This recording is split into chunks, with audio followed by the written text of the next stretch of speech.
اعوذ باللہ من الشیطان الرجیم بسم اللہ الرحمن الرحیم سبحانک لا علم لنا الا ما علمتنا انک انت العلیم الحکیم رب اشرح لی صدری ویسر لی امری واحلل عقدۃ من لسانی یفقهوا قولی ربی یسر ولا تعسر وتمم بالخیر وبک نستعین یا فتاح یا فتاح یا فتاح یا بنی اسرائیل اذکروا نعمتی التی انعمت علیکم وانی فضلتکم علی العالمین۔ اے بنی اسرائیل یاد کرو میرے احسانوں کو جو میں نے تم پر کیے اور اس بات کو کہ میں نے تمہیں تمام جہانوں پر فضیلت دی۔ واتقوا یوم لا تجزی نفس عن نفس شیئا، اور ڈرو اس دن سے جس دن کوئی کسی کی طرف سے کچھ ادائیگی نہیں کرے گا۔ ولا يقبل منها شفاعت، نہ کسی کی سفارش قبول کی جائے گی اور نہ کوئی معاوضہ لیا جائے گا۔ ولا هم ينصرون، اور نہ ہی کسی کی مدد کی جائے گی۔ اللہ تعالیٰ ڈرا رہے ہیں ایک ایسے دن کے ساتھ کہ جس دن کوئی کسی کا مددگار نہیں ہوگا، اس میں کوئی نہ بیوی کسی کو پہچانے گی، نہ ماں باپ، یعنی کہ وہ کہتے ہیں کہ اتنا سخت دن ہوگا کہ ہم کہتے ہیں نا کہ جو ہم اپنی اولاد کے لیے سب کچھ کر سکتے ہیں، ہم اپنی جان دے سکتے ہیں، لیکن وہ ایسا سخت دن ہے کہ جس میں ماں باپ اپنی اولاد سب کو ایک دوسرے کو بھول جائیں گے۔ اور وہ بعض میں آتا ہے کہ ایسا کتنا لمبا دن ہوگا کہ 500 سال کا، اور بعض میں آتا ہے کہ وہ 1000 سال کا کے دن کے برابر ایک دن لمبا ہوگا، تو کیسی اس کی وحشت ہوگی۔ اور بعض روایتوں میں آتا ہے، حدیث میں آتا ہے کہ اس دن سب انسان پسینے میں ڈوبے ہوئے ہوں گے، ہر انسان پسینے میں ڈوبا ہوگا جیسے کہ اس کے اعمال ہوں گے۔ بعض لوگوں کا پسینہ یہاں تک ہوگا، بعض کا ٹخنوں تک ہوگا، بعض کا یہاں تک، اور بعض پورے ڈوبے ہوئے ہوں گے، یعنی کہ اتنا وہ دہشت والا دن ہوگا۔ اور اس دن کوئی کچھ کام نہیں آئے گا۔ کام کیا آئے گا؟ صرف اپنے اعمال۔ یہاں پر جو ہم اکٹھا کر کر لے کے جائیں گے نا، وہی آگے کام آئے گا۔ یہ مال دولت سب کچھ یہیں رہ جانا ہے۔ وَإِذْ نَجَّيْنَاكُم مِّنْ آلِ فِرْعَوْنَ، اور اللہ تعالیٰ اپنی نعمتیں بنی اسرائیل کو یاد کروائے ہیں کہ یاد کرو کہ ہم نے تمہیں آل فرعون سے نجات دی، وہ تمہیں سخت تکلیفیں دیتا تھا، تمہارے بیٹوں کو ذبح کر دیتے تھے اور تمہاری عورتوں کو زندہ چھوڑ دیتے تھے۔ وَفِي ذَلِكُمْ بَلَاءٌ مِّن رَبِّكُمْ عَظِيمٌ، اور اس میں تمہارے رب کی طرف سے بڑا امتحان تھا۔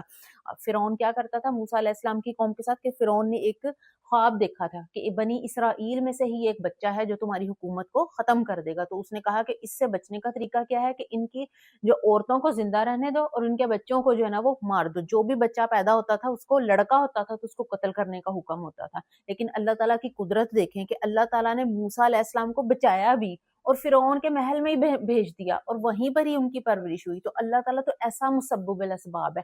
ہم اسباب کے اوپر جو ہے نا وہ یقین رکھتے ہیں کہ یہ ہمارے پاس دولت ہوگی تو ہی کام ہوگا، یہ چیز ہوگی تو کام ہوگا، نہیں، اللہ تعالیٰ تو وہ کام کر دیتے ہیں جیسے ہم یہاں پر بھی پڑھیں گے کہ کیسے یوسف علیہ السلام کو اللہ تعالیٰ نے کیسے نکال دیا، جہاں ان کے بھائیوں نے ان کو کنویں میں پھینک دیا۔ تو اللہ کوئی سوچ سکتا ہے کہ آج وہ ایک کنویں میں ہے اور بچہ ہے اور کل کو وہ مصر کا بادشاہ بن جائے گا؟ تو اللہ تعالیٰ تو وہ ذات ہے۔ وَإِذْ فَرَقْنَا بِكُمُ الْبَحْرَ فَأَنْجَيْنَاكُمْ وَأَغْرَقْنَا آلَ فِرْعَوْنَ وَأَنْتُمْ تَنْظُرُونَ، اور ہاں جب ہم نے تمہاری وجہ سے سمندر کو پھاڑ دیا اور ہم نے تم کو نجات دے دی اور آل فرعون کو ہم نے غرق کر دیا، اس حال میں کہ تم دوسرے کنارے پر دیکھ رہے تھے۔ اللہ تعالیٰ نے جو فرعون کی قوم تھی وہ موسیٰ علیہ السلام اور ان کی قوم کے اوپر بڑا ظلم کرتی تھی، تو اللہ تعالیٰ نے ان کو حکم دیا کہ تم رات کے اندھیرے میں موسیٰ علیہ السلام اپنی قوم کو لے کر مصر سے نکل جاؤ۔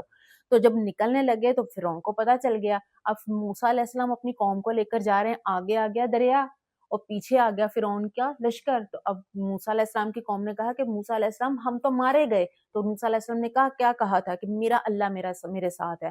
تو انہوں نے موسیٰ علیہ السلام پہ کیا اللہ تعالیٰ نے وحی کی کہ آپ اپنے عصا کو اس سمندر پر ماریے، اس دریا کے اوپر ماریے تو پانی 2 ٹکڑے ہو جائے گا۔ تو اللہ تعالیٰ اسی واقعے کی طرف اشارہ کر رہے ہیں کہ ہم نے اس سمندر کو پھاڑ دیا اور تم نکل گئے اور فرعون اس میں غرق ہو گیا۔ وہ اب پیچھے ہم نے یہی پڑھا تھا کہ اللہ تعالیٰ اپنی نعمتوں کو یاد کروا رہے ہیں، تو یہاں پر ساری وہ نعمتیں تھوڑا تھوڑا ان کا ذکر آئے گا، ان کا ڈیٹیل میں آگے بھی جا کر ذکر آئے گا۔ وَإِذْ وَعَدْنَا مُوسَىٰ 40 لَيْلَةً ثُمَّ اتَّخَذْتُمُ الْعِجْلَ مِن بَعْدِهِ وَأَنْتُمْ ظَالِمُونَ، اور جب وعدہ کیا ہم نے موسیٰ علیہ السلام سے 40 راتوں کا، اور اس کے بعد تم نے بچڑے کو معبود بنا لیا اور تم ظلم کرنے والے تھے۔ ثُمَّ عَفَوْنَا عَنْكُم مِّن بَعْدِ ذَلِكَ لَعَلَّكُمْ تَشْكُرُونَ، اور اس کے بعد ہم نے تم سے درگزر کر دیا تاکہ تم شکر ادا کرو۔ یہاں پر اللہ تعالیٰ نے اس واقعے کا ذکر ہے کہ جب اللہ تعالیٰ نے موسیٰ علیہ السلام کو کوہ طور پر بلایا کہ میں آپ کو تورات دینا چاہتا ہوں، اور کیا کہا کہ آپ موسیٰ علیہ السلام آپ آنے سے پہلے 30 روزے رکھ کر آئیں گے اور پھر آپ میرے ساتھ ملاقات کریں گے۔ تو موسیٰ علیہ السلام نے کیا کیا کہ انہوں نے 30 روزے رکھے، پھر وہ کوہ طور کی طرف چلے، لیکن انہوں نے ملاقات سے پہلے مسواک کر لی تھی، جس کی وجہ سے جو ایک ہم کہتے ہیں نا کہ جب روزہ رکھا ہوتا ہے تو شام تک منہ میں ایک اسمیل پیدا ہو جاتی ہے، اس اسمیل کو دور کرنے کے لیے انہوں نے مسواک کر لی۔ تو اللہ تعالیٰ نے کہا کہ روزے دار کی جو منہ کی اسمیل ہے وہ تو اللہ تعالیٰ کو مشک کی خوشبو سے بھی زیادہ پسند ہے. تو اللہ تعالیٰ نے فرمایا کہ آپ جائیں اور 10 روزے اور رکھ کر آئیں, یعنی کہ پورے کتنے ہو گئے, 40 روزے کے ہو گئے. پھر انہوں نے 40 روزے پورے کیے. وہاں پہ اللہ تعالیٰ نے کوہ طور پر, جہاں پہ آگے ہم واقعہ پڑھیں گے کہ انہوں نے کہا کہ اللہ تعالیٰ میں آپ کو دیکھنا چاہتا ہوں, تو اللہ تعالیٰ نے کہا کہ تم مجھے نہیں دیکھ سکتے, کہ میں دیکھو اگر یہ پہاڑ اپنی جگہ پر ٹکا رہا نا تو پھر تو تم مجھے دیکھ سکتے ہو. تو اس میں آتا ہے کہ انہوں نے صرف تجلی کی, دکھایا بھی نہیں اپنے آپ کو, تو پہاڑ ریزہ ریزہ ہو گیا, سرمے کی طرح ہو گیا. تو موسیٰ علیہ السلام بے ہوش ہو گئے. وہاں پر اللہ تعالیٰ نے جب پھر ان کو ہوش آیا موسیٰ علیہ السلام کو, تو اللہ تعالیٰ نے ان کو یہ تورات کی تختیاں دی جس کے اوپر تمام احکامات لکھے ہوئے تھے. وَإِذْ آتَيْنَا مُوسَى الْكِتَابَ وَالْفُرْقَانَ لَعَلَّكُمْ تَهْتَدُونَ. اب اس میں پیچھے تھا کہ جب موسیٰ علیہ السلام 40 دن کے لیے چلے گئے تو ان پیچھے سے ان کی قوم نے کیا کیا, یعنی کہ جب سمندر کراس کر لیا اور وہ دوسری آگے چلے گئے, پیچھے فرعون غرق ہو گیا. وہاں کا یہ واقعہ ہے, وہ تھی وادی طیہ اس کو بولتے ہیں, جہاں پر وہ سمندر کراس کر کے وہاں پہنچے تھے. وہاں پہ اللہ تعالیٰ نے ان کو بلایا کہ آپ آئیں کوہ طور پر, میں آپ کو تورات دیتا ہوں. اب موسیٰ علیہ السلام تو چلے گئے اور پیچھے ان کی قوم رہ گئی, اور پیچھے ان کی قوم نے کیا شروع کر دیا, انہوں نے ایک بچڑا بنا لیا سونے کا اور اس کی پوجا کرنی شروع کر دی. یعنی کہ کتنی وہ قوم ایسے, اللہ تعالیٰ کہتے ہیں میں نے اتنی نعمتیں کی, پھر بار بار کیا کرتے تھے, بگڑ جاتے تھے, پھر معافی مانگتے تھے, پھر بگڑ جاتے تھے. تو موسیٰ علیہ السلام کے بھی صبر کا امتحان ہے کہ بار بار ان کی قوم کیا کرتی تھی, مانتی نہیں تھی. پھر اللہ تعالیٰ فرماتے ہیں کہ ہم نے موسیٰ علیہ السلام کو کتاب دی, فرقان یعنی کہ معجزے دیے تاکہ تم ہدایت پا جاؤ. وَإِذْ قَالَ مُوسَىٰ لِقَوْمِهِ يَا قَوْمِ إِنَّكُمْ ظَلَمْتُمْ أَنفُسَكُمْ بِاتِّخَاذِكُمُ الْعِجْلَ.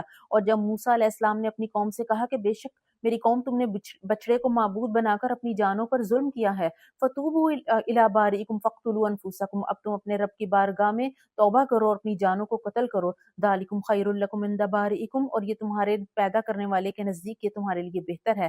اللہ تعالیٰ نے ان کی توبہ قبول فرمائی, بے شک وہ بہت توبہ قبول فرمانے والا ہے. اب جب موسیٰ علیہ السلام واپس آئے اور انہوں نے دیکھا کہ یہ میری جو ہے نا قوم تو بچڑے کو معبود بنا کر اس کی پوجا کر رہی ہے, تو وہ بہت غصہ ہوئے. پھر اللہ تعالیٰ نے کیا کہا ان کو کہ موسیٰ علیہ السلام نے اس کو جلا دیا اس بچڑے کو, اور اس کی آگ جو ہے وہ پانی میں بہا دی. لیکن اللہ تعالیٰ نے کہا کہ آپ کی قوم کی معافی کب ہوگی, کہ جب وہ کیا کریں گے, جنہوں نے, کیونکہ کچھ لوگ تھے جنہوں نے بچڑے کی پوجا کی تھی اور کچھ ایسے لوگ تھے جنہوں نے بچڑے کی پوجا نہیں کی تھی. تو اللہ تعالیٰ نے فرمایا کہ اب تمہاری توبہ ایسے قبول ہوگی کہ تم ایک دوسرے کو قتل کرو گے. جنہوں نے پوجا کی وہ ان کو قتل کریں گے, جنہوں نے پوجا نہیں کی وہ ان کو قتل کریں گے جنہوں نے پوجا کی تھی. تو پھر اللہ تعالیٰ نے اس میں یہ بھی آتا ہے کہ اس دن ایک اللہ تعالیٰ نے پھر, کیونکہ وہ تو ایک دوسرے کے رشتہ دار بھی تھے, اب انسان جب کسی کو قتل کرنے لگے اس کے دل میں رحم تو آئے گا نا کہ یہ میرا بیٹا ہے, یہ میرا بھائی ہے, کوئی رشتہ دار ہے. تو اللہ تعالیٰ نے یہ کیا کہ ان کے اوپر اندھیرا طاری کر دیا کہ تب جب وہ ایک دوسرے کو قتل کریں تو وہ ایک دوسرے کو دیکھ نہ سکیں. تو اس میں آتا ہے کہ 70,000 لوگ ایک دن میں قتل ہوئے تھے. جب انہوں نے جب 70,000 قتل ہو گئے پھر اللہ تعالیٰ نے ان کی توبہ قبول فرمائی. تو امت محمدی کے لیے تو اللہ تعالیٰ نے ایسا کوئی جو ہے نا, ہمارے لیے تو کوئی ایسا اللہ تعالیٰ نے مشکل نہیں رکھی کہ توبہ کرنے میں کوئی مشکل ہو. ہمیں کیا کہا ہے اللہ تعالیٰ نے, صرف 2 آنسو بہاؤ اور تمہاری توبہ قبول ہو جائے گی, ایک سجدہ کرو تمہاری توبہ قبول ہو جائے گی. تو ہمارا دین تو اللہ تعالیٰ نے اتنا آسان بنایا ہے. اور اس یہاں پہ آتا ہے بِاتِّخَاذِكُمُ الْعِجْلَ, اجلا کہ تم نے کیا بنا لیا, بچڑے کو بنا لیا, کیا بنا لیا, معبود اپنا بنا لیا. ہم نے کیا بنا لیا آج کل معبود, ہم نے دنیا کو اپنا معبود بنا لیا. یہ موبائل ہم دنیا کے لیے ہم ہر کام کرتے ہیں, ہم ہر وقت دن میں 24 گھنٹے ہم کون سے کام کرتے ہیں, ہم دنیا کے کام کرتے ہیں. صرف یہ نہیں ہے کہ بچڑے کو معبود بنا لینا یہ ایک چیز ہے. آپ یہ دیکھیں کہ ہم وہ کیسا کر رہے ہیں. یہ تو بنی اسرائیل کو کہا جا رہا ہے نا, لیکن ہم نے خود بھی تو دیکھنا ہے. یہ صرف بنی اسرائیل کی کہانی نہیں ہے, صرف اس کو ایک کہانی کی طرح نہیں پڑھنا کہ پہلے یہ ہوا تھا. ہم نے دیکھنا ہے کہ کیا ہم بھی یہ کچھ تو نہیں کر رہے, ہم نے بھی تو دنیا کو اپنا معبود بنا لیا ہوا ہے. ہم یہ نہیں دیکھتے مال دولت اکٹھا کرنے کے لیے, ہم یہ نہیں دیکھتے کہ کیا حلال ہے کیا حرام ہے. ہم اپنے بچوں کے لیے سب کچھ جیسا بھی ہو ہم کہتے ہیں ہم ان کے لیے اکٹھا کر کے جائیں, لیکن کیا فائدہ ہوتا ہے اس چیز کا کہ جب وہ ہم نے تو اس کا حساب دینا ہے اور بچوں نے اس کو اڑا دینا. اور پھر ایک اور ہم نے آج کل ہمارا معبود کیا ہے, ہمارا موبائل ہمارا معبود ہے.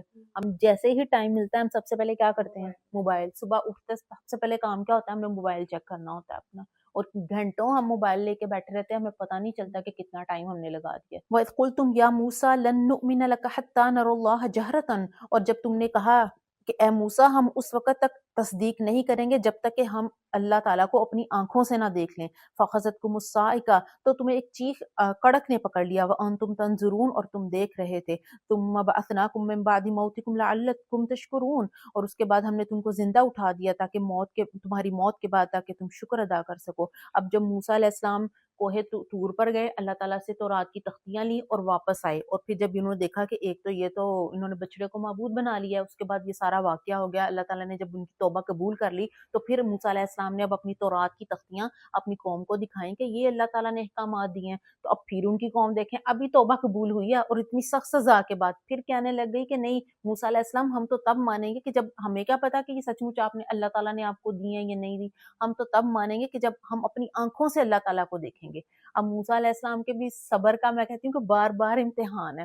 موسیٰ علیہ السلام نے کہا اچھا چلیں، اور موسیٰ علیہ السلام نے 70 آدمیوں کو لیا اپنی قوم میں سے اور کوہ طور پر لے کر گئے، اور وہاں پر جو ہے نا اللہ تعالیٰ نے بادلوں کے پیچھے سے آواز آئی کہ یہ اللہ تعالیٰ نے ہی یہ جو تورات کی تختیاں اللہ تعالیٰ نے ہی دی ہیں. تو انہوں نے کہا نہیں یہ تو ہمیں کیا پتا کہ یہ کون بول رہا ہے، ہم تو اللہ تعالیٰ کو اپنی آنکھوں سے دیکھنا چاہتے ہیں. تو پھر آتا ہے کہ اس میں ایک کڑک آئی، جیسے ہم نے پڑھا کہ ان کو کڑک نے پکڑ لیا، اس کڑک کی وجہ سے وہ سارے 70 کے 70 وہیں پر ہی مر گئے. تو موسیٰ علیہ السلام نے پھر دعا کی کہ اللہ تعالیٰ یہ تو پہلے ہی میری قوم اتنی جو ہے نا وہ نافرمان ہے، اب یہاں پر یہ بھی مر جائیں گے تو یہ تو اور میرے خلاف ہو جائیں گے. تو پھر انہوں نے دعا کی تو اللہ تعالیٰ نے ان کو پھر زندہ کر دیا اور وہ واپس آئے. پھر دیکھیں وَظَلَّلْنَا عَلَيْكُمُ الْغَمَامَ وَأَنزَلْنَا عَلَيْكُمُ الْمَنَّ وَالسَّلْوَىٰ اور ہم نے تم پر بادلوں کا سایہ کیا، تمہارے پر من اور سلوہ نازل کیا.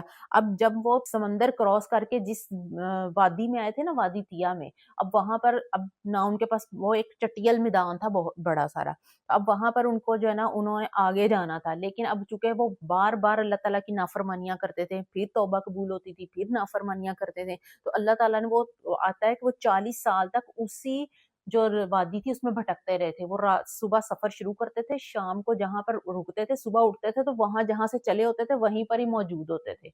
تو لیکن اس میں بھی اللہ تعالیٰ نے ان کے اوپر اپنے جو رحم ہے، اپنی جو انعام ہے وہ جاری رکھے. اللہ تعالیٰ کہتے ہیں کہ میں نے تمہارے اوپر بادلوں کا سایہ کیے رکھا. 6 لاکھ تھے بنی اسرائیل اس وقت، تو کتنے لوگوں کے اوپر سایہ اللہ تعالیٰ نے کیا. ہر وقت ایک بادلوں کا سایہ ان کے اوپر رہتا تھا کیونکہ وہ ہر وقت تو دھوپ میں نہیں رہ سکتے تھے. پھر اللہ تعالیٰ فرماتے ہیں کہ پھر کھانا پینا کیسے تھا، اللہ نے ان کے اوپر من اور سلوہ نازل کیا. من کیا تھا، بعض روایتوں میں آتا ہے کہ وہ ایک گوند کی ٹائپ کی چیز تھی جو جب صبح ہوتی تھی تو وہ درختوں کے اوپر پڑی ہوتی تھی، جیسے ہم صبح شبنم پڑی ہوتی ہے نا، ایسی تھی. تو وہ صبح اٹھتے تھے اور اس کو کھا لیتے تھے. اور بعض میں آتا ہے کہ وہ ایک کھمبی ٹائپ جیسے مشروم ہوتا ہے نا، اس طرح کی چیز تھی، وہ اس کو کھا لیتے تھے. اور سلوہ کیا تھا، یہ ایک پرندے کی طرح تھا، چھوٹا سا پرندہ تھا جو آتا تھا جس کو وہ کھا لیتے تھے. پکانے کی کوئی ٹینشن نہیں ہے، دیکھ لیں، نہ کھانے کی، نہ پینے کی، نہ شیلٹر کی، اللہ تعالیٰ نے سب کچھ دیا ہوا ہے. یہ اس سزا کے دوران مل رہا ہے کہ جب وہ بھٹک رہے تھے اس وادی کے اندر. سزا میں بھی اللہ تعالیٰ نے کتنی ان کے اوپر رحمتیں کی ہوئی ہیں، اور ایسی ہی رحمتیں ہمارے اوپر بھی ہوتی ہیں. ہم اللہ تعالیٰ کی کتنی نافرمانیاں کرتے ہیں. اللہ نے کبھی ہمارا کھانا روکا؟ کچھ بھی نہیں روکا. کبھی ایسے ہوا کہ میں نے جھوٹ بولا اللہ نے فوراً میری زبان بند کر دی ہو؟ کبھی بھی نہیں، کچھ بھی نہیں. میں الٹے کوئی کام کروں میرا ہاتھ رک گیا ہو وہیں پہ؟ نہیں. اللہ تعالیٰ نے ایک ڈیل دی ہوئی ہے، نعمتیں تو اللہ تعالیٰ دیکھے ہم تو ان نعمتوں کے قابل ہی نہیں ہیں. کلوا من طیبات ما رزقناکم، تو اللہ تعالیٰ نے کہا جو میں نے تمہیں چیزیں دی ہیں ان کو کھاؤ. وما ظلمونا ولکن کانوا انفسهم یظلمون، انہوں نے ہمارا کوئی نقصان نہیں کیا لیکن وہ اپنی ہی جانوں کا نقصان کرتے تھے. وَإِذْ قُلْنَا ادْخُلُوا هَٰذِهِ الْقَرْيَةَ فَكُلُوا مِنْهَا حَيْثُ شِئْتُمْ رَغَدًا وَادْخُلُوا الْبَابَ سُجَّدًا، اور جب ہم نے کہا کہ اس بستی میں داخل ہو جاؤ تو اس میں سے جو چاہو کھاؤ پیو، لیکن جب بھی جانا دروازے پر تو جھکتے ہوئے جانا. وَقُولُوا حِطَّةٌ، اور بخشش کا سوال کرتے ہوئے جانا. نَغْفِرْ لَكُمْ خَطَايَاكُمْ، تو ہم تمہاری خطائیں بخش دیں گے اور نیکوکاروں کو اور زیادہ دیں گے.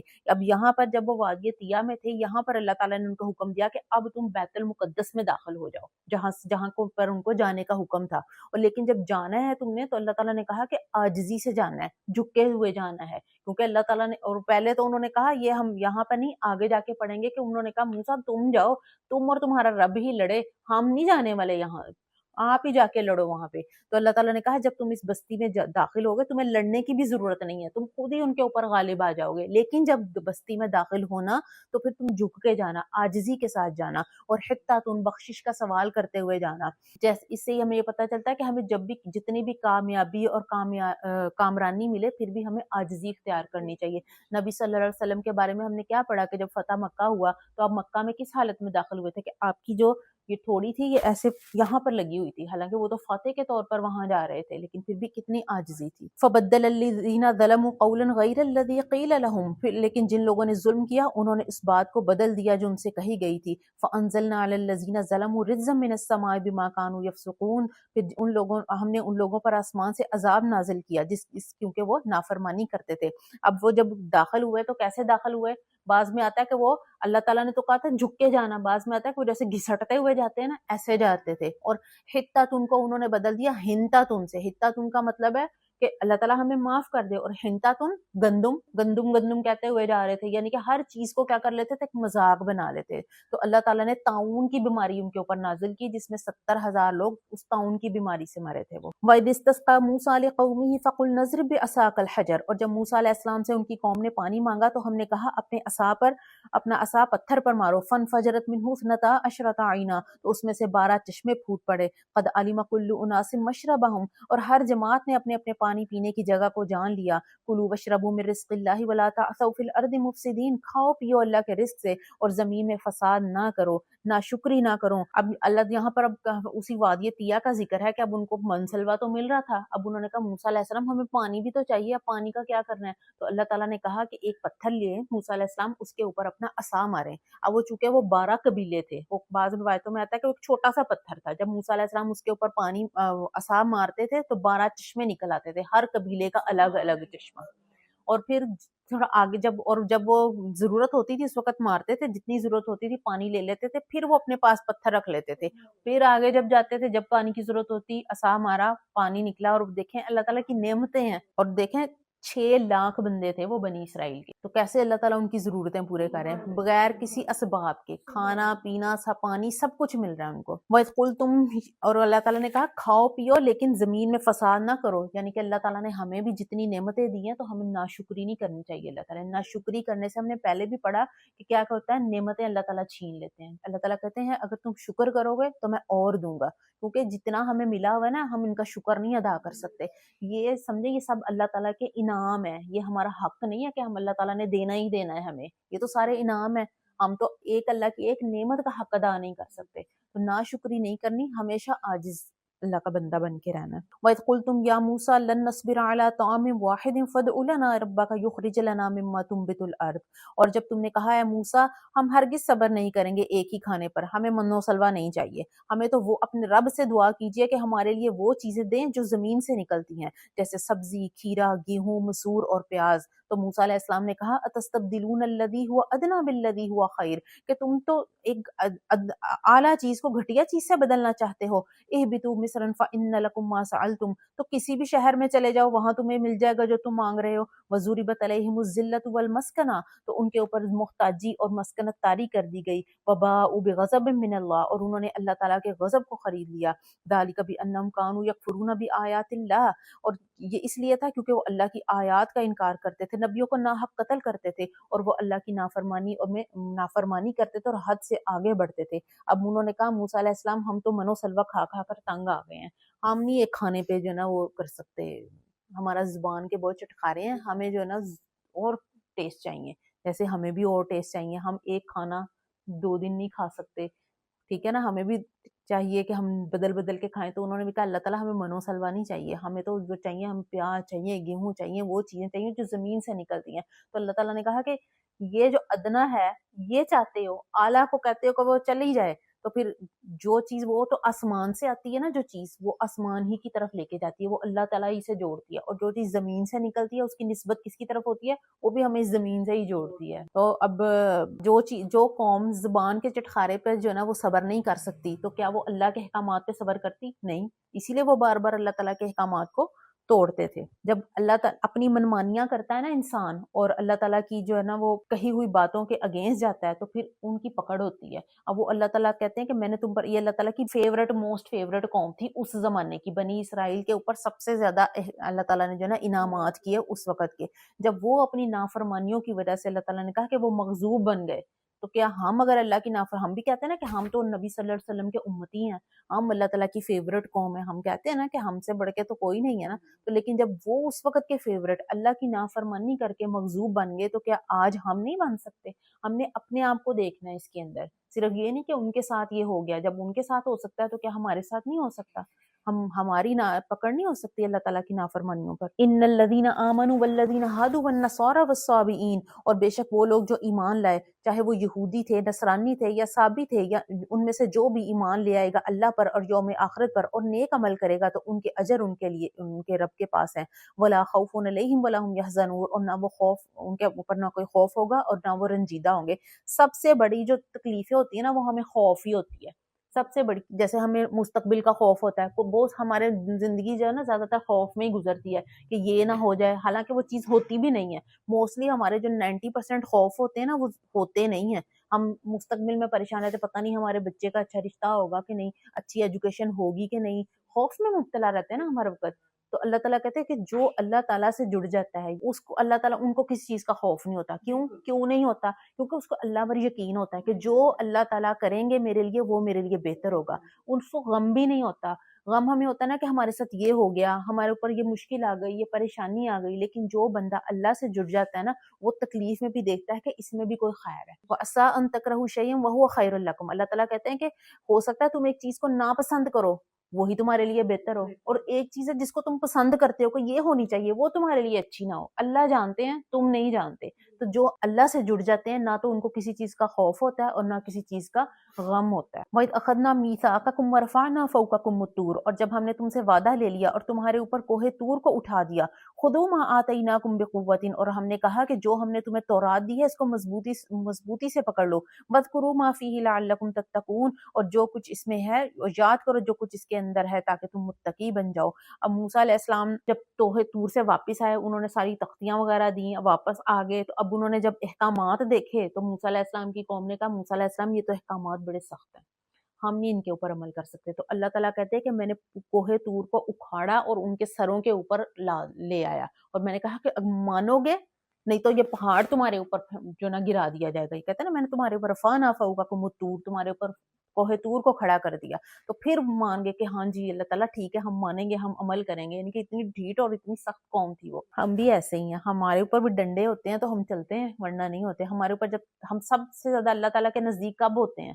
جب ہمیں کوئی تکلیف آتی ہے، پریشانی آتی ہے، جیسے ہی تکلیف دور ہوگی ہم پھر دنیا میں مگن ہو جاتے ہیں۔ ہم کہتے ہیں نا بس اللہ تعالیٰ اب یہ ختم ہو جائے نا ہمارے اوپر سے، پھر اب ہم جو نا یہ بالکل سیٹ ہو جائیں گے، اب ہم اس روٹین کو نہیں چھوڑیں گے۔ لیکن جیسے ہی نمازوں میں خشوع کب آتا ہے؟ جب تکلیف ہوتی ہے، ورنہ جب اچھا سب کچھ چل رہا ہوتا ہے تو نمازیں بھی ایسی ہو جاتی ہیں ہماری۔ ثم تولیتم من بعد ذلک، اور اس کے بعد بھی اس کے بعد پھر تم نے منہ موڑ لیا۔ فلولا فضل اللہ علیکم ورحمتہ لکنتم من الخاسرین، اور اللہ کا رحمت اور اس کا فضل نہ ہوتے تو تم تو خسارے والوں میں سے ہو جاتے۔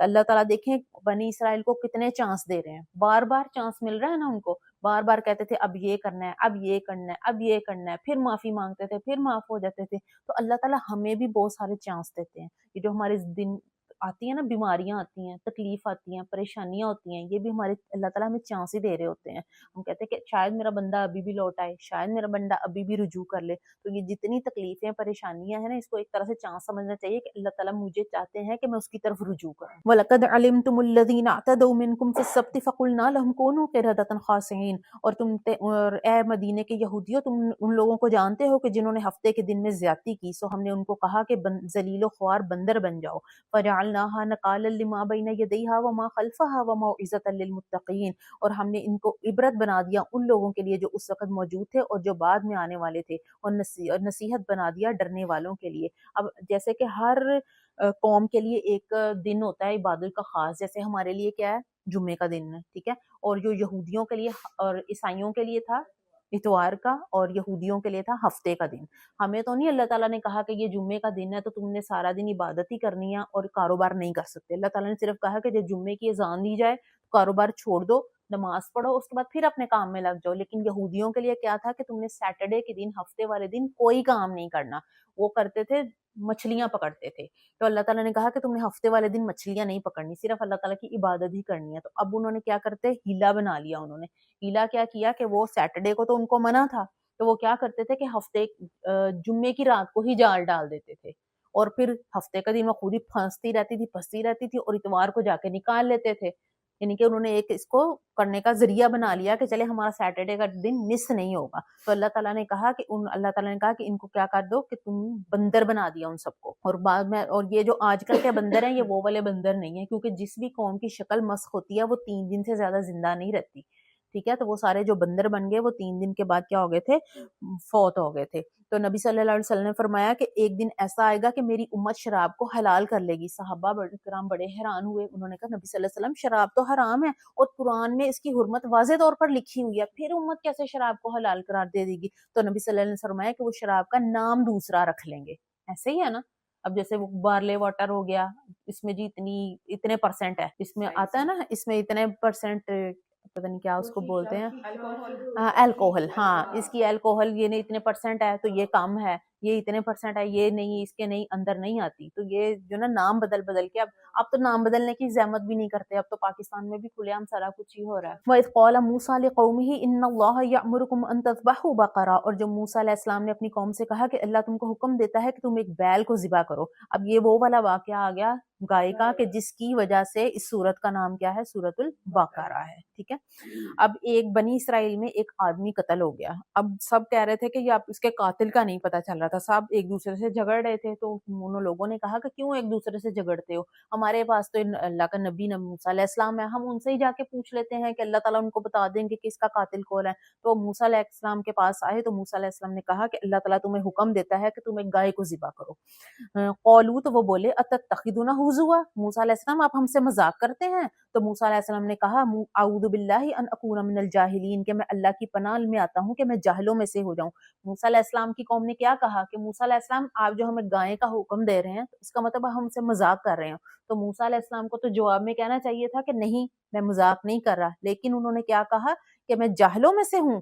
یعنی کہ مذاق، بے فضول مذاق کرنا کن لوگوں کا کام ہوتا ہے؟ جاہلوں کا کام ہوتا ہے. جو بہت زیادہ ہنسی مذاق کرتا رہتا ہے نا تو اس کا رو بھی ختم ہو جاتا ہے، اس کو کوئی سیریس لیتا ہی نہیں ہے. اب دیکھیں ہم انبیاء، اب ہم اپنے آپ کو جو ہے نا وہ اس پہ ایسیس کر سکتے ہیں کہ دیکھیں ہم کس کی پیروی کر رہے ہیں، ہم صحابہ کرام کی پیروی کرتے ہیں یا ہم انبیاء کی پیروی کرتے ہیں یا ہم جاہلوں کی پیروی کر رہے ہیں، بنی اسرائیل کی پیروی کر رہے ہیں. تو مذاق کرنا کن کا کام ہے؟ جاہلوں کا کام ہے. قالوا ادع لنا ربک یبین لنا ما ہی، تو وہ کہنے لگے کہ اے موسیٰ علیہ السلام اپنے رب سے دعا کریں کہ وہ بتائے کہ ہمیں بیل کیسا ہو. اب دیکھیں پیچھے بھی ہم نے پڑھا بنی اسرائیل کا کیا تھا؟ آپ اپنے رب سے پوچھیں، آپ اپنے رب سے پوچھیں، ایسے کہتے تھے نا، حالانکہ رب تو ان کا بھی تھا. یعنی کہ اپنا تعلق رب کے ساتھ نہیں بنانا. موسیٰ علیہ السلام آپ اور آپ کا رب جانے، آپ اور آپ کا رب جانے. تو اللہ تعالیٰ تو کہتے ہیں کہ میں تو تمہاری شریعت سے زیادہ نزدیک ہوں، کسی بندے کو درمیان میں لانے کی تمہیں ضرورت ہی نہیں ہے. میں تو جیسے ان کا رب ہوں میں تمہارا بھی رب ہوں. میں تو چاہے تم زبان سے نہیں بھی کہتے، صرف دل میں سوچتے ہو تو مجھے پتا ہوتا ہے، میں تمہاری خواہشوں کو پورا کرتا ہوں. تو اپنا تعلق رب کے ساتھ ایسا جوڑنا چاہیے. تو انہوں نے کہا موسیٰ علیہ السلام اپنے رب سے پوچھئے کہ وہ گائے کیسی ہو. قال انہ یقول انہا بقرۃ لا فارض ولا بکر. تو موسیٰ علیہ السلام نے کہا کہ اللہ تعالیٰ فرماتے ہیں کہ وہ بیل ایسا ہو جو نہ بوڑھا ہو نہ بالکل جوان، درمیانی عمر کا ہو. ففعلوا ما تؤمرون، جو اس کا حکم دیا جاتا ہے وہ کر گزرو.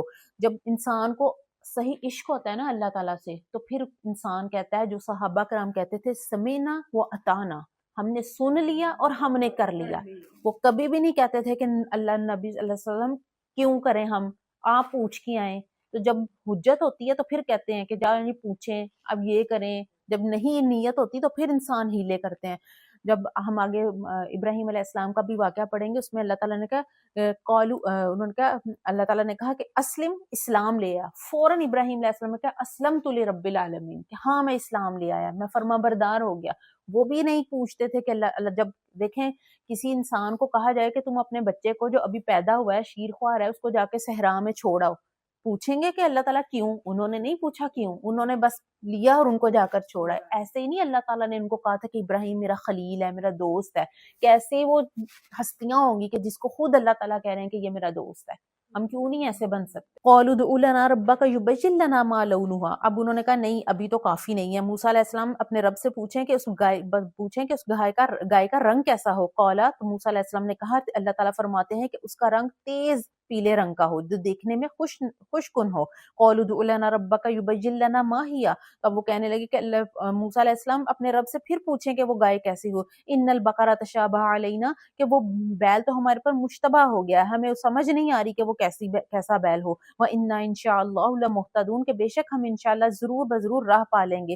نبی صلی اللہ علیہ وسلم نے فرمایا کہ انہوں نے کبھی بھی نہ کرتے بیل کو ذبح، بار بار اور سوال پوچھتے رہتے، چونکہ یہاں پہ انہوں نے کہہ دیا تھا کہ انشاءاللہ ہمیں ہدایت مل جائے گی، تو ان کو مل ہی گئی، انہوں نے گائے کو ذبح کر ہی دیا۔ اگر انشاءاللہ نہ کہتے تو اور سوال کرتے ہی چلے جاتے۔ تو موسیٰ علیہ السلام نے فرمایا کہ اللہ تعالیٰ فرماتے ہیں کہ ایسا بیل ہو لا ذلول تثیر الارض ولا تسقی الحرث، کہ وہ بیل ایسا ہو جو ہل نہ چلاتا ہو، صحیح سالم ہو، نکما نہ ہو، مسلمۃ لا شیۃ فیہا، کہ اس کے اندر کوئی عیب نہ ہو۔ قالوا الآن جئت بالحق، تو کہنے لگے موسیٰ علیہ السلام اب آپ صحیح بات لے کر آئے ہیں۔ فذبحوها وما كادوا يفعلون، تو انہوں نے اس گائے کو ذبح کر دیا حالانکہ وہ ایسا کرنے والے نہیں تھے۔ اب بار بار پوچھ رہے ہیں کہ موسیٰ علیہ السلام کیسی ہو، تو نبی صلی اللہ علیہ وسلم نے فرمایا کہ جب تک میں زیادہ سوال کرنا جو ہوتا ہے نا انسان کو اور مشقت میں ڈال دیتا ہے۔ نبی صلی اللہ علیہ وسلم نے فرمایا کہ جب تک میں تمہیں چھوڑے رکھوں تم بھی مجھے چھوڑے رکھو۔ ایک مرتبہ آپ خطبہ دے رہے تھے نبی صلی اللہ علیہ وسلم، تو ایک آدمی کھڑا ہوا، اس نے کہا نبی صلی اللہ علیہ وسلم کیا حج ہر سال فرض ہے؟ آپ خاموش رہے۔ اس نے پھر پوچھا نبی صلی اللہ علیہ وسلم حج ہر سال فرض ہے؟ آپ پھر خاموش رہے۔ پھر تیسری مرتبہ پوچھا تو آپ نے کہا جب تک میں تمہیں چھوڑے رہوں تم بھی مجھے چھوڑے رکھو۔ اگر میں کہہ دیتا کہ ہاں حج ہر سال فرض ہے تو فرض ہو جاتا۔ زیادہ سوال کر کے اپنے لیے مشکل پیدا نہیں کرنی چاہیے۔ جب اللہ نے کہا کہ اس گائے کو ذبح کر دو تو وہ کوئی بھی گائے کو ذبح کر دیتے تو ان کا مسئلہ حل ہو جانا تھا، لیکن خود ہی انہوں نے اپنے لیے اتنی مشکل کی کہ نہیں گائے کا رنگ کیسا ہو، کیسی ہو، جوان ہو، بوڑھی ہو۔ تو اس میں آتا ہے، تفاسیر میں آتا ہے کہ انہوں نے پھر یہ ساری جو کوالٹیز تھی ایک گائے میں ان کو مل گئی، ایک یتیم لڑکے کی تھی، تو پھر اس گائے کیسے ان کا وہ اس کے ساتھ معاوضہ پیش آیا کہ انہوں نے کہا کہ ہم اس گائے کی جو کھال ہے اس کے سونا بھر کے ہمیں چاہیے، یعنی کہ کھال بھر کے سونا دو گے تو پھر ہم جو ہے یہ گائے دیں گے۔ اگر کوئی بھی کر لیتے تو ہو جاتا کام ان کا۔ پھر اللہ تعالیٰ نے ان کو فرمایا وَإِذْ قَتَلْتُمْ نَفْسًا فَادَّارَأْتُمْ فِيهَا، جب تم نے ایک جان کو قتل کر دیا اور ایک دوسرے کے اوپر اس کا قتل ڈالنے لگے۔ وَاللَّهُ مُخْرِجٌ مَا كُنْتُمْ تَكْتُمُونَ، اور اللہ تعالیٰ تو ظاہر کرنے والا تھا جو تم چھپاتے تھے۔ فَقُلْنَا اضْرِبُوهُ بِبَعْضِهَا، تو ہم نے کہا اس گائے کا ایک حصہ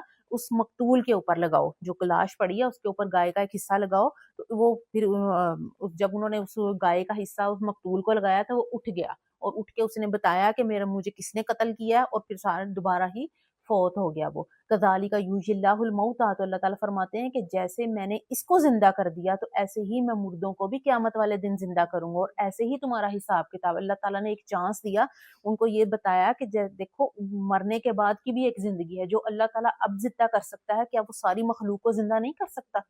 وَيُرِيكُمْ آيَاتِهِ لَعَلَّكُمْ تَعْقِلُونَ، اور اللہ تعالیٰ تمہیں اپنی نشانیاں دکھاتے ہیں تاکہ تم عقل سے کام کرو۔ اللہ تعالیٰ نے ان کے ایمان کو تازہ کرنے کا موقع دیا، تو ہمارا بھی ایمان تازہ ہونا چاہیے ان واقعات کو پڑھ کے۔ صرف ایک کہانی نہیں سمجھنی چاہیے کہ ہم یہ بنی اسرائیل کی کہانی پڑھ لی ہم آ گئے، نہیں، اپنا ایمان تازہ کرنا چاہیے۔ یہ یاد رکھنا چاہیے کہ ہم نے بھی ایک دن مرنا ہے، تو ایک دن زندہ بھی ہونا ہے۔ پھر جو یہاں ہم کر کے جا رہے ہیں وہ سب ریکارڈ ہو رہا ہے، ہم تو بھول جاتے ہیں۔ وہ آتا ہے نا کہ انسان جب اپنا نامہ اعمال دیکھے گا تو وہ حیران ہو جائے گا، وہ کہے گا کہ اس کتاب نے تو کوئی چھوٹی کوئی بڑی چیز نہیں چھوڑی، ہم بھول گئے ہوں گے جو کر کے۔ ہم کل کی جو بات ہے، کل کا پورا سارا دن اگر ہم یاد کریں ہم نے کیسا گزارا، ہم اس میں سے 100% نہیں یاد کر سکتے، لیکن جو ہمارا نامہ اعمال ہوگا نا اس میں سب کچھ لکھا ہوا ہوگا۔ ثم قست قلوبکم من بعد ذلک فہی کالحجارۃ او اشد قسوہ، اور اس کے بعد تمہارے دل اور سخت ہو گئے اور ایسے ہو گئے جیسے کہ پتھر یا اس سے بھی زیادہ سخت۔ وَإِنَّ مِنَ الْحِجَارَةِ لَمَا يَتَفَجَّرُ مِنْهُ الْأَنْهَارُ، اور بعض پتھر ایسے ہیں کہ جن سے نہریں جاری ہو جاتی ہیں۔ وَإِنَّ مِنْهَا لَمَا يَشَّقَّقُ فَيَخْرُجُ مِنْهُ الْمَاءُ، اور بعض پتھر ایسے ہیں جو پھٹ جاتے ہیں کہ ان میں سے پانی نکل آتا ہے۔ وَإِنَّ مِنْهَا لَمَا يَهْبِطُ مِنْ خَشْيَةِ اللَّهِ، اور بعض پتھر ایسے ہیں جو اللہ کے ڈر سے گر پڑتے ہیں۔ وَمَا اللَّهُ بِغَافِلٍ عَمَّا تَعْمَلُونَ، اور اللہ تعالیٰ اس چیز سے غافل نہیں ہے جو تم کرتے ہیں۔ یعنی کہ دیکھیں اللہ تعالیٰ کے بے جان چیزوں کے اندر بھی اللہ تعالیٰ فرما رہے ہیں کہ احساس ہے۔ یہ ہم کہتے ہیں نا کہ یہ پتھر ہے، اس کے اندر کیا احساس ہوگا۔ نبی صلی اللہ علیہ وسلم میں حضرت ابو ذر رضی اللہ عنہ سے روایت ہے کہ نبی صلی اللہ علیہ وسلم نے ایک مرتبہ 7 کنکریاں لیں، تو وہ آپ کے ہاتھ میں تسبیح پڑھ رہی تھیں، اور صحابہ کرام فرماتے ہیں کہ ہم نے اس تسبیح کی آواز کو جو نا وہ سنا، اور ایسے تھا جیسے شہد کی مکھی کی بنبناہٹ ہوتی ہے نا، وہ ایسی تھی۔ پھر آپ صلی اللہ علیہ وسلم نے ان کو جو ہے نا حضرت ابو بکر صدیق کے ہاتھ میں رکھ دیا، تو انہوں نے ان کنکریوں نے ان کے ہاتھ پر بھی جو ہے نا وہ تسبیح پڑھی، اور پھر انہوں نے حضرت عمر کے ہاتھ میں رکھ دیا، تو ان کے ہاتھ میں بھی ان پتھروں نے جو ہے نا وہ تسبیح پڑھی، یعنی کہ بے جان چیزوں کے اندر بھی احساس ہے۔ حدیث مبارکہ میں آتا ہے کہ جو دو پہاڑ ہوتے ہیں نا ایک دوسرے کے پاس، تو ایک پہاڑ دوسرے پہاڑ سے پوچھتا ہے کہ آج تمہارے اوپر کوئی ایسا شخص گزرا ہے جس نے اللہ کا ذکر کیا ہو؟ تو وہ دوسرا پہاڑ بتاتا ہے کہ ہاں ایسا شخص گزرا تھا، تو پھر خوش ہوتے ہیں پہاڑ بھی کہ ہمارے اوپر ایسے آدمی گزرے ہیں، ٹھیک ہے۔ اب اللہ تعالیٰ فرماتے ہیں کہ دل سخت ہو جاتے ہیں، تو دل کس چیز سے سخت ہوتے ہیں؟ کثرت جو ہے نا وہ کلام کرنے سے، فضول باتیں کرنے سے کیا ہوتے ہیں؟ انسان کا دل سخت ہو جاتا ہے۔ یعنی کہ ہم اگر دنیا کی باتوں میں مشغول رہتے ہیں تو وہ کیا ہوتا ہے؟ ہمارا دل سخت ہو جاتا ہے، اور اللہ کا ذکر جتنا کرتے ہیں دل ہمارا نرم ہو جاتا ہے۔ تو نبی صلی اللہ علیہ وسلم نے فرمایا کہ اپنی زبان کو قابو میں رکھ، یا یہ نہ ہو کہ وہ تجھے نقصان پہنچا دے، اور تیرے گھر میں تیری گنجائش رہے، یعنی کہ بلا ضرورت گھر سے باہر نہیں جانا چاہیے، اور اپنے گناہوں پر رونا چاہیے۔ گناہ پر رونا تبھی آتا ہے جب انسان کا دل نرم ہوتا ہے۔ اگر کسی کو یہ احساس ہو جائے کہ میں اپنے گناہ، یہ اللہ تعالیٰ اس کو یہ توفیق دے دیں کہ وہ اپنے گناہوں پر روئے، تو اس سے بڑھ کر کچھ بھی نہیں ہے۔ نبی صلی اللہ علیہ وسلم فرمایا کہ اے لوگوں رویا کرو، اگر رونا نہیں بھی آتا نا تو پھر بھی کیا کرو؟ رونے والی شکل ہی بنا لیے۔ رونا کس چیز پر ہے؟ اپنے گناہوں پر رونا ہے، ٹھیک ہے۔ اور نبی صلی اللہ علیہ وسلم نے فرمایا آپ نے فرمایا کہ دنیا میں رویا کرو اپنے گناہوں کے اوپر، کیونکہ دوزخ والے دن، قیامت والے دن جو دوزخ والے ہیں وہ اتنا روئیں گے کہ ان کے آنسو ایسے ان کے چہروں پر جاری ہو جائیں گے جیسے چھوٹی چھوٹی نہریں ہوتی ہیں، یہاں تک کہ روتے روتے آنسو بھی خشک ہو جائیں گے، پھر ان کی آنکھوں سے خون جاری ہو جائے گا، اور ان کی آنکھوں میں زخم ہو جائیں گے، اور اگر اتنا وہ سارا آنسو اور خون اتنے جمع ہو جائیں گے کہ اگر ان میں کشتیاں بھی چلائی جائیں تو وہ کشتیاں بھی چلیں گی۔ تو بہتر نہیں کہ ہم یہاں ہی رو لیں کہ ہمیں آخرت میں نہ رونا پڑے۔ افتطمعون ان یؤمنوا لکم وقد کان فریق منہم یسمعون کلام اللہ ثم یحرفونہ من بعد ما عقلوہ وہم یعلمون۔ اور اے یہودیو، نبی صلی اللہ علیہ وسلم، کیا آپ یہ امید رکھتے ہیں کہ یہودی آپ کے کہنے سے ایمان لے آئیں گے؟ اور ان کا حال تو ایسا ہے کہ ان میں کچھ لوگ ایسے ہیں جو اللہ کا کلام سنتے ہیں پھر اس کو بدل دیتے ہیں، حالانکہ وہ جانتے ہیں کہ وہ اللہ کے کلام کو بدل رہے ہیں۔ وَإِذَا لَقُوا الَّذِينَ آمَنُوا قَالُوا آمَنَّا۔ اور یہ لوگ جب آپس میں ملتے ہیں تو ایمان والوں سے ملتے ہیں تو کہتے ہیں ہم ایمان لے آئے۔ وَإِذَا خَلَا بَعْضُهُمْ إِلَىٰ بَعْضٍ۔ اور جب ایک دوسرے سے ملتے ہیں تو کہتے ہیں أَتُحَدِّثُونَهُم بِمَا فَتَحَ اللَّهُ عَلَيْكُمْ لِيُحَاجُّوكُم بِهِ عِندَ رَبِّكُمْ۔ تو کہتے ہیں کہ تم ان لوگوں کو وہ چیزیں کیوں بتاتے ہو جو اللہ تعالیٰ نے تم پر کھولی ہیں، تاکہ یہ لوگ ان کے ذریعے اللہ کے پاس حجت میں تم لوگوں کو مغلوب کر دیں۔ تم سمجھ نہیں رکھتے؟ اولا یعلمون ان اللہ یعلم ما یسرون وما یعلنون۔ اور کیا یہ لوگ نہیں جانتے کہ اللہ تعالیٰ ہر وہ چیز جانتے ہیں جو وہ چھپاتے ہیں اور جو کچھ ظاہر کرتے ہیں۔ ومنہم امیون۔ اور ان میں ایسے لوگ ہیں جو ان پڑھ ہیں، لا یعلمون الکتاب، جو کتاب کا علم نہیں رکھتے۔ اللہ تعالیٰ کہتے ہیں کہ اہل یہود میں ایسے لوگ ہیں جو ان پڑھ ہیں۔ ان پڑھوں کو کن کو کہا جا رہا ہے؟ یہ نہیں کہا کہ دنیا کا علم نہیں رکھتے، لا یعلمون الکتاب، وہ کتاب کا علم نہیں رکھتے۔ ہم دنیا میں چاہے پی ایچ ڈی کر لیں، ڈبل پی ایچ ڈی کر لیں، تب بھی ہم امی ہی رہیں گے جب تک کہ ہمیں اس قرآن کا علم نہیں آئے گا۔ اصل علم یہ ہے، دنیا کی جتنی مرضی ڈگریاں ہوں گی وہ جب ہم نے مر جانا ہے وہ یہیں رہ جانی ہے، اور ڈگریوں کی ویلیو بھی ایک لمٹ تک ہی ہوتی ہے، اس کے بعد وہ دنیا میں ہی جو نا وہ ان کی کوئی ویلیو نہیں ہوتی۔ لیکن یہ جو کتاب کا علم ہے یہ ہمیں دنیا میں بھی کام آئے گا اور آخرت میں بھی کام آئے گا، اور ہمارے مرنے کے بعد ہمارے بچوں کے بھی کام آئے گا، کیونکہ ماں باپ کی بھی جو نیکیاں ہوتی ہیں نا وہ بچوں کے لیے آسانیاں پیدا کرتی ہیں۔ ماں باپ نیک ہوں گے تو آٹومیٹکلی اس کا اثر ان کے بچوں کے اوپر بھی جائے گا، جیسے کہ ہم سورۃ الکہف میں پڑھتے ہیں خضر علیہ السلام نے ایک دیوار کو کیا کر دیا تھا؟ سیدھا کر دیا تھا جو ٹیڑھی ہوئی تھی۔ تو موسیٰ علیہ السلام نے جب پوچھا ان سے کہ خضر علیہ السلام آپ نے اس دیوار کو کیوں سیدھا کر دیا؟ انہوں نے کہا کیونکہ یہ ایک یتیم بچوں کا جو ہے نا وہ کیا تھا، ان کے نیچے خزانہ دبا ہوا ہے، اور ان کے ماں باپ نیک تھے، ان کی نیکی کی وجہ سے اللہ تعالیٰ نے ان کے اس خزانے کو محفوظ رکھا کہ جب وہ بڑے ہوں گے تو وہ خود ہی اس میں سے نکال لیں گے۔ تو والدین کی نیکیاں اولاد کے کام آتی ہیں۔ تو جتنا مرضی بھی علم دنیا کا ہو جائے، انسان امی ان پڑھ ہی رہے گا جب تک کہ وہ قرآن کا علم نہیں لے لے۔ کتنا قرآن کا علم لینا چاہیے؟ ہر کسی کے لیے فقیہ بننا ضروری نہیں ہے، لیکن اتنا تو پتہ چلے کہ حلال حرام کیا ہے، کس چیز سے ہمیں اللہ تعالیٰ نے منع کیا ہے، کس چیز کا ہمیں کرنے کو حکم دیا ہوا ہے۔ الا امانیہ، اور وہ صرف ان کی تو آرزویں ہی ہیں، وہ انہم الا یظنون، اور وہ پھر گناہ اور صرف وہ گمانوں میں ہی پڑے ہوئے، یعنی کہ یہودی کیا کرتے ہیں؟ اپنے ہی گمانوں میں، اپنی آرزوؤں میں پڑے ہوئے۔ ہم بھی اپنی آرزوؤں میں ہی ہیں۔ کیسے؟ ہم کہتے ہیں ہم نبی صلی اللہ علیہ وسلم کی امت ہیں، ہم تو بخشے جائیں گے، ایک نہ ایک دن تو نبی صلی اللہ علیہ وسلم نے ہمیں بخشا ہی لینا ہے. تو یہ بھی ہمارے گمان ہے نا جن میں ہم پڑے ہوئے ہیں، بخشا تو انہوں نے لینا ہی ہے، لیکن اس طرح تو نہیں نا بخشانا کہ دنیا میں جو مرضی کروں اور آخرت میں کہوں کہ مجھے تو اللہ تعالیٰ نے نبی صلی اللہ علیہ وسلم کی شفاعت نصیب ہو جانی ہے. کچھ میں نے کیا ہوگا تو پھر ہم کسی کو خاص کہتے ہیں نا، اچھا جی میری سفارش کر دیں، یہ تھوڑا سا میں نے کیا کچھ آپ کر دیں.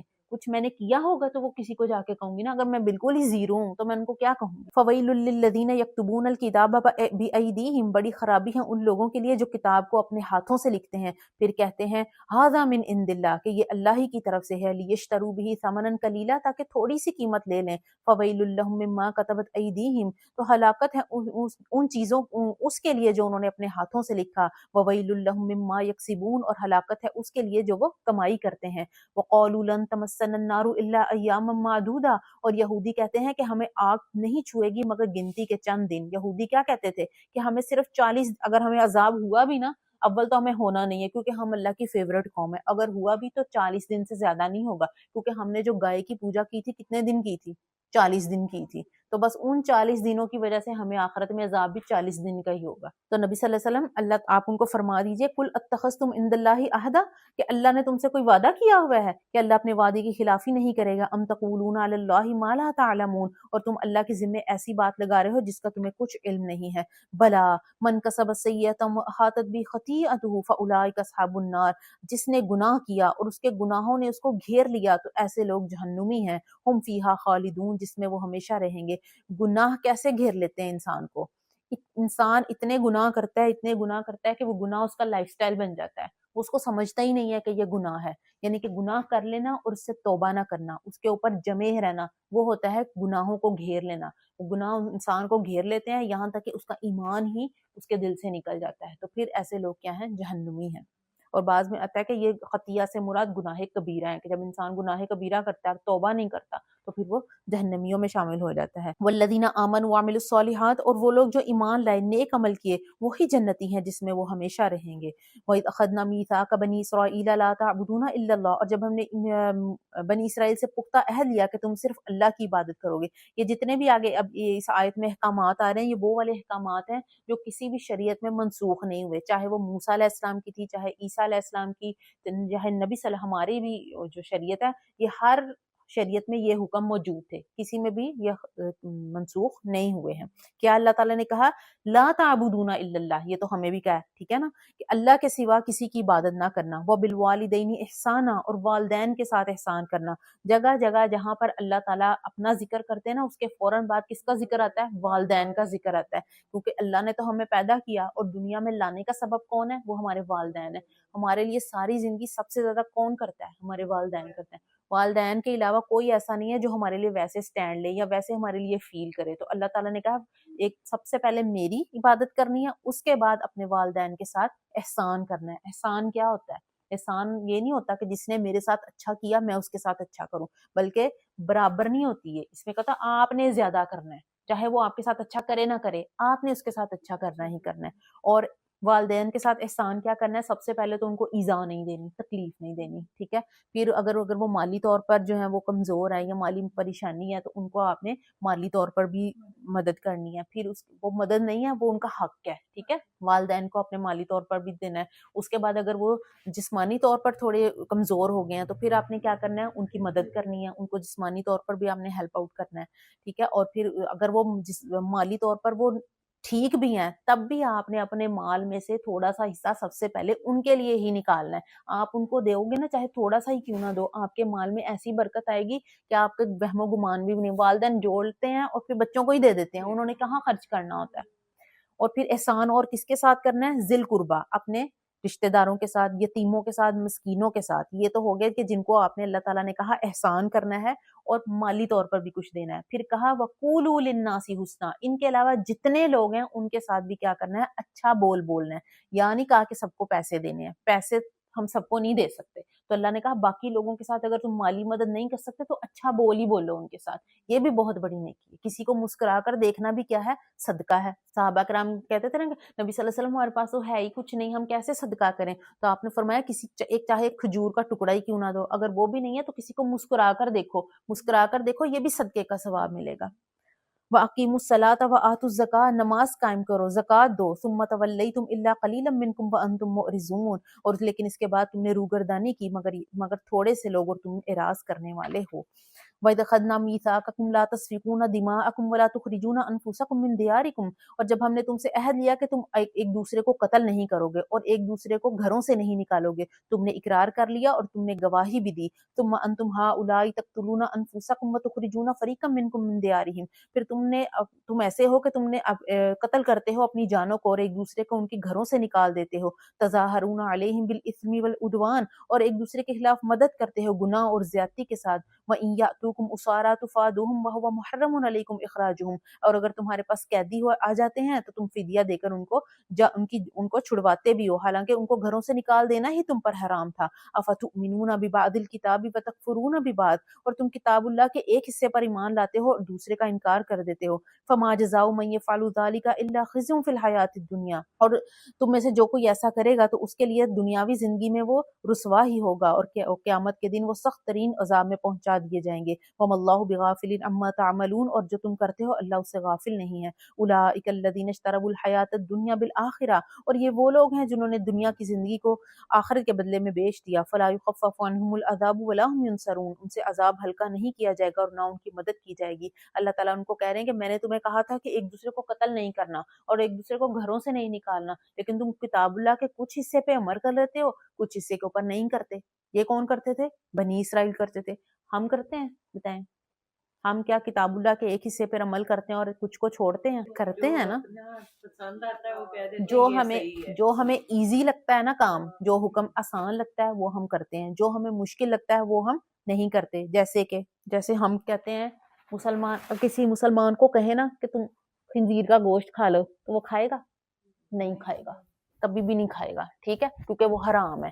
کو چاہے ایسا مسلمان جس کا کم سے کم بھی جو نا وہ لو لیول کا ایمان کیوں نہ، وہ نہیں کھائے گا۔ لیکن سود کھاتے ہیں، وہ بھی تو حرام ہے۔ چغلی کرتے ہیں، وہ بھی حرام ہے۔ غیبت کرنا، وہ بھی حرام ہے، وہ بھی تو کرتے ہیں نا۔ تو اپنی مرضی کی چیز جو ہے نا وہ کر لیتے ہیں، اور جو اپنی مرضی کے جو مشکل لگتا ہے وہ نہیں کرتے۔ تو ہم بھی بنی اسرائیل کے ہی پیچھے پیچھے چل رہے ہیں۔ نبی صلی اللہ علیہ وسلم نے فرمایا تھا کہ تم اور بنی اسرائیل، یعنی کہ امت محمدیہ اور بنی اسرائیل ایسے ہیں جیسے جوتے کے دو پاؤں، جیسے وہ ہیں تم بھی وہی کرو، جو انہوں نے کیا تم بھی وہی کرو گے۔ تو وہی کچھ ہو رہا ہے، تو ہم پڑھتے بھی ہیں تو پھر بھی دیکھیں۔ وَلَقَدْ آتَيْنَا مُوسَى الْكِتَابَ وَقَفَّيْنَا مِن بَعْدِهِ بِالرُّسُلِ، اور ہم نے موسیٰ علیہ السلام کو کتاب دی اور ان کے بعد رسول بھیجے۔ وَآتَيْنَا عِیسَىٰ ابْنَ مَرْیَمَ الْبَیِّنَاتِ، اور ہم نے عیسیٰ بن مریم کو واضح دلائل اور نشانیاں دے کر بھیجا، اور روح القدس کے ذریعے ان کی ہم نے تائید کی۔ روح القدس کون ہے؟ جبرائیل علیہ السلام، ٹھیک ہے۔ اور ان کو کیا نشانیاں دی تھی ہم نے عیسیٰ بن مریم کو؟ مردوں کو زندہ کر دیتے تھے اللہ کے حکم سے، مٹی سے ایک پرندہ بناتے تھے، جب اس میں پھونک مارتے تھے تو وہ اڑ جاتا تھا، اور ہاں، اور اندھا ہوتا تھا نبینا، اس کو بھی ہاتھ پھیرتے تھے تو وہ ٹھیک ہو جاتا تھا۔ اور روح القدس کے ذریعے ان کی کیا مدد کی حضرت عیسیٰ کی، کہ جب وہ پیدا ہوئے تو آپ نبی صلی اللہ علیہ وسلم نے فرمایا کہ ہر انسان جب بھی پیدا ہوتا ہے نا، شیطان اس کو چوکا لگاتا ہے، جس کی وجہ سے وہ روتا ہے بچہ، ٹھیک ہے۔ لیکن صرف ایک بندہ تھا، ایک بچہ ہے جس کو شیطان تکلیف نہیں دے سکا، وہ کون تھے؟ وہ عیسیٰ، حضرت عیسیٰ تھے۔ شیطان نے ان کو کوئی چوکا نہیں لگایا، ٹھیک ہے۔ اور پھر یہودیوں نے جب سازش کر کے حضرت عیسیٰ علیہ السلام کو جو ہے نا وہ مصلوب کرنے کی کوشش کی، تو جبرائیل علیہ السلام نے ہی ان کی مدد کی اللہ تعالیٰ کے حکم سے، اور ان کو آسمانوں پر زندہ اٹھا لیا۔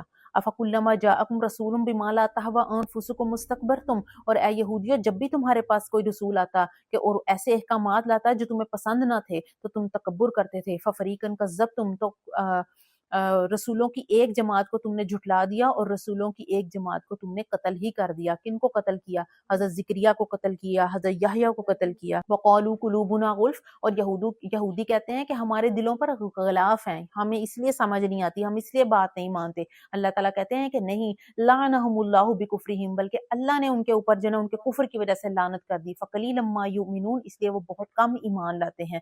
ولما جاءہم کتاب من عند اللہ مصدق لما معہم، اور جب ان کے پاس اللہ تعالیٰ کی طرف سے کتاب آ گئی، وہ اس کی تصدیق کرنے والی ہے جو ان کے پاس ہے۔ وَكَانُوا مِن قَبْلُ يَسْتَفْتِحُونَ عَلَى الَّذِينَ كَفَرُوا، اور اس سے پہلے وہ کافروں کے مقابلے میں فتح یابی طلب کرتے تھے۔ جب ان کے پاس وہ چیز آ گئی جو وہ مانگتے تھے، وہ کیا چیز تھی؟ یہودیوں کی کتابوں میں نبی صلی اللہ علیہ وسلم کی تمام نشانیاں لکھی ہوئی تھیں، یہاں تک کہ آگے ہم جا کے پڑھیں گے دوسرے پارے میں کہ وہ ان کو نبی صلی اللہ علیہ وسلم کو ایسے پہچانتے تھے جیسے اپنے بیٹوں کو پہچانتے ہیں۔ انسان اپنے بیٹے کو دیکھے بغیر بھی پہچان لیتا ہے، آواز سے اس کو پتا چل جاتا ہے کہ یہ میرا بیٹا ہے، ٹھیک ہے؟ تو وہ نبی صلی اللہ علیہ وسلم کو ایسے پہچانتے تھے، ان کو پتا تھا کہ یہ نبی برحق ہیں، انہی کی نشانیاں ہماری کتاب میں لکھی ہوئی ہیں۔ اور جب بھی ان کی کوئی جنگیں ہوتی تھی نا تو وہ اللہ تعالیٰ سے یہی سوال کرتے تھے، اللہ تعالیٰ جلدی جلدی وہ نبی بھیج جس کا آپ نے ہماری کتابوں میں لکھا ہوا ہے۔ تو اللہ تعالیٰ کہتے ہیں پہلے تو تم جب وہ چیز آ گئی تمہارے پاس تو تم نے اس کا انکار کر دیا۔ فلما جاءہم ما عرفوا کفروا بہ، جب وہ چیز ان کے پاس، وہ نبی ان کے پاس آ گئے تو انہوں نے ان کا انکار کر دیا۔ فلعنۃ اللہ علی الکافرین، تو اللہ کی لعنت ہے کافروں پر۔ بئس ما اشتروا بہ انفسہم ان یکفروا بما انزل اللہ بغیا ان ینزل اللہ من فضلہ علی من یشاء من عبادہ، تو بہت ہی بری چیز ہے جس کو اختیار کر کے انہوں نے اپنی جانوں کو خرید لیا کہ یہ کفر کرتے ہیں اس چیز کے ساتھ جو اللہ نے اتارا، حسد کرتے ہوئے اس بات پر کہ اللہ اپنا فضل اپنے بندوں میں سے جس پر چاہے نازل فرما دے۔ فباءوا بغضب علی غضب، تو وہ لوگ غضب پر غضب کے مستحق ہو گئے۔ وللکافرین عذاب مہین، اور کافروں کے لیے ذلیل کر دینے والا عذاب ہے۔ وَإِذَا قِيلَ لَهُمْ آمِنُوا بِمَا أَنزَلَ اللَّهُ، اور جب ان سے کہا جاتا ہے ایمان لاؤ اس چیز پر جو اللہ تعالیٰ نے نازل کی، تو کہتے ہیں نؤمن بما انزل علینا، ہم تو اس پر ہی ایمان لاتے ہیں جو ہم پر نازل ہوا۔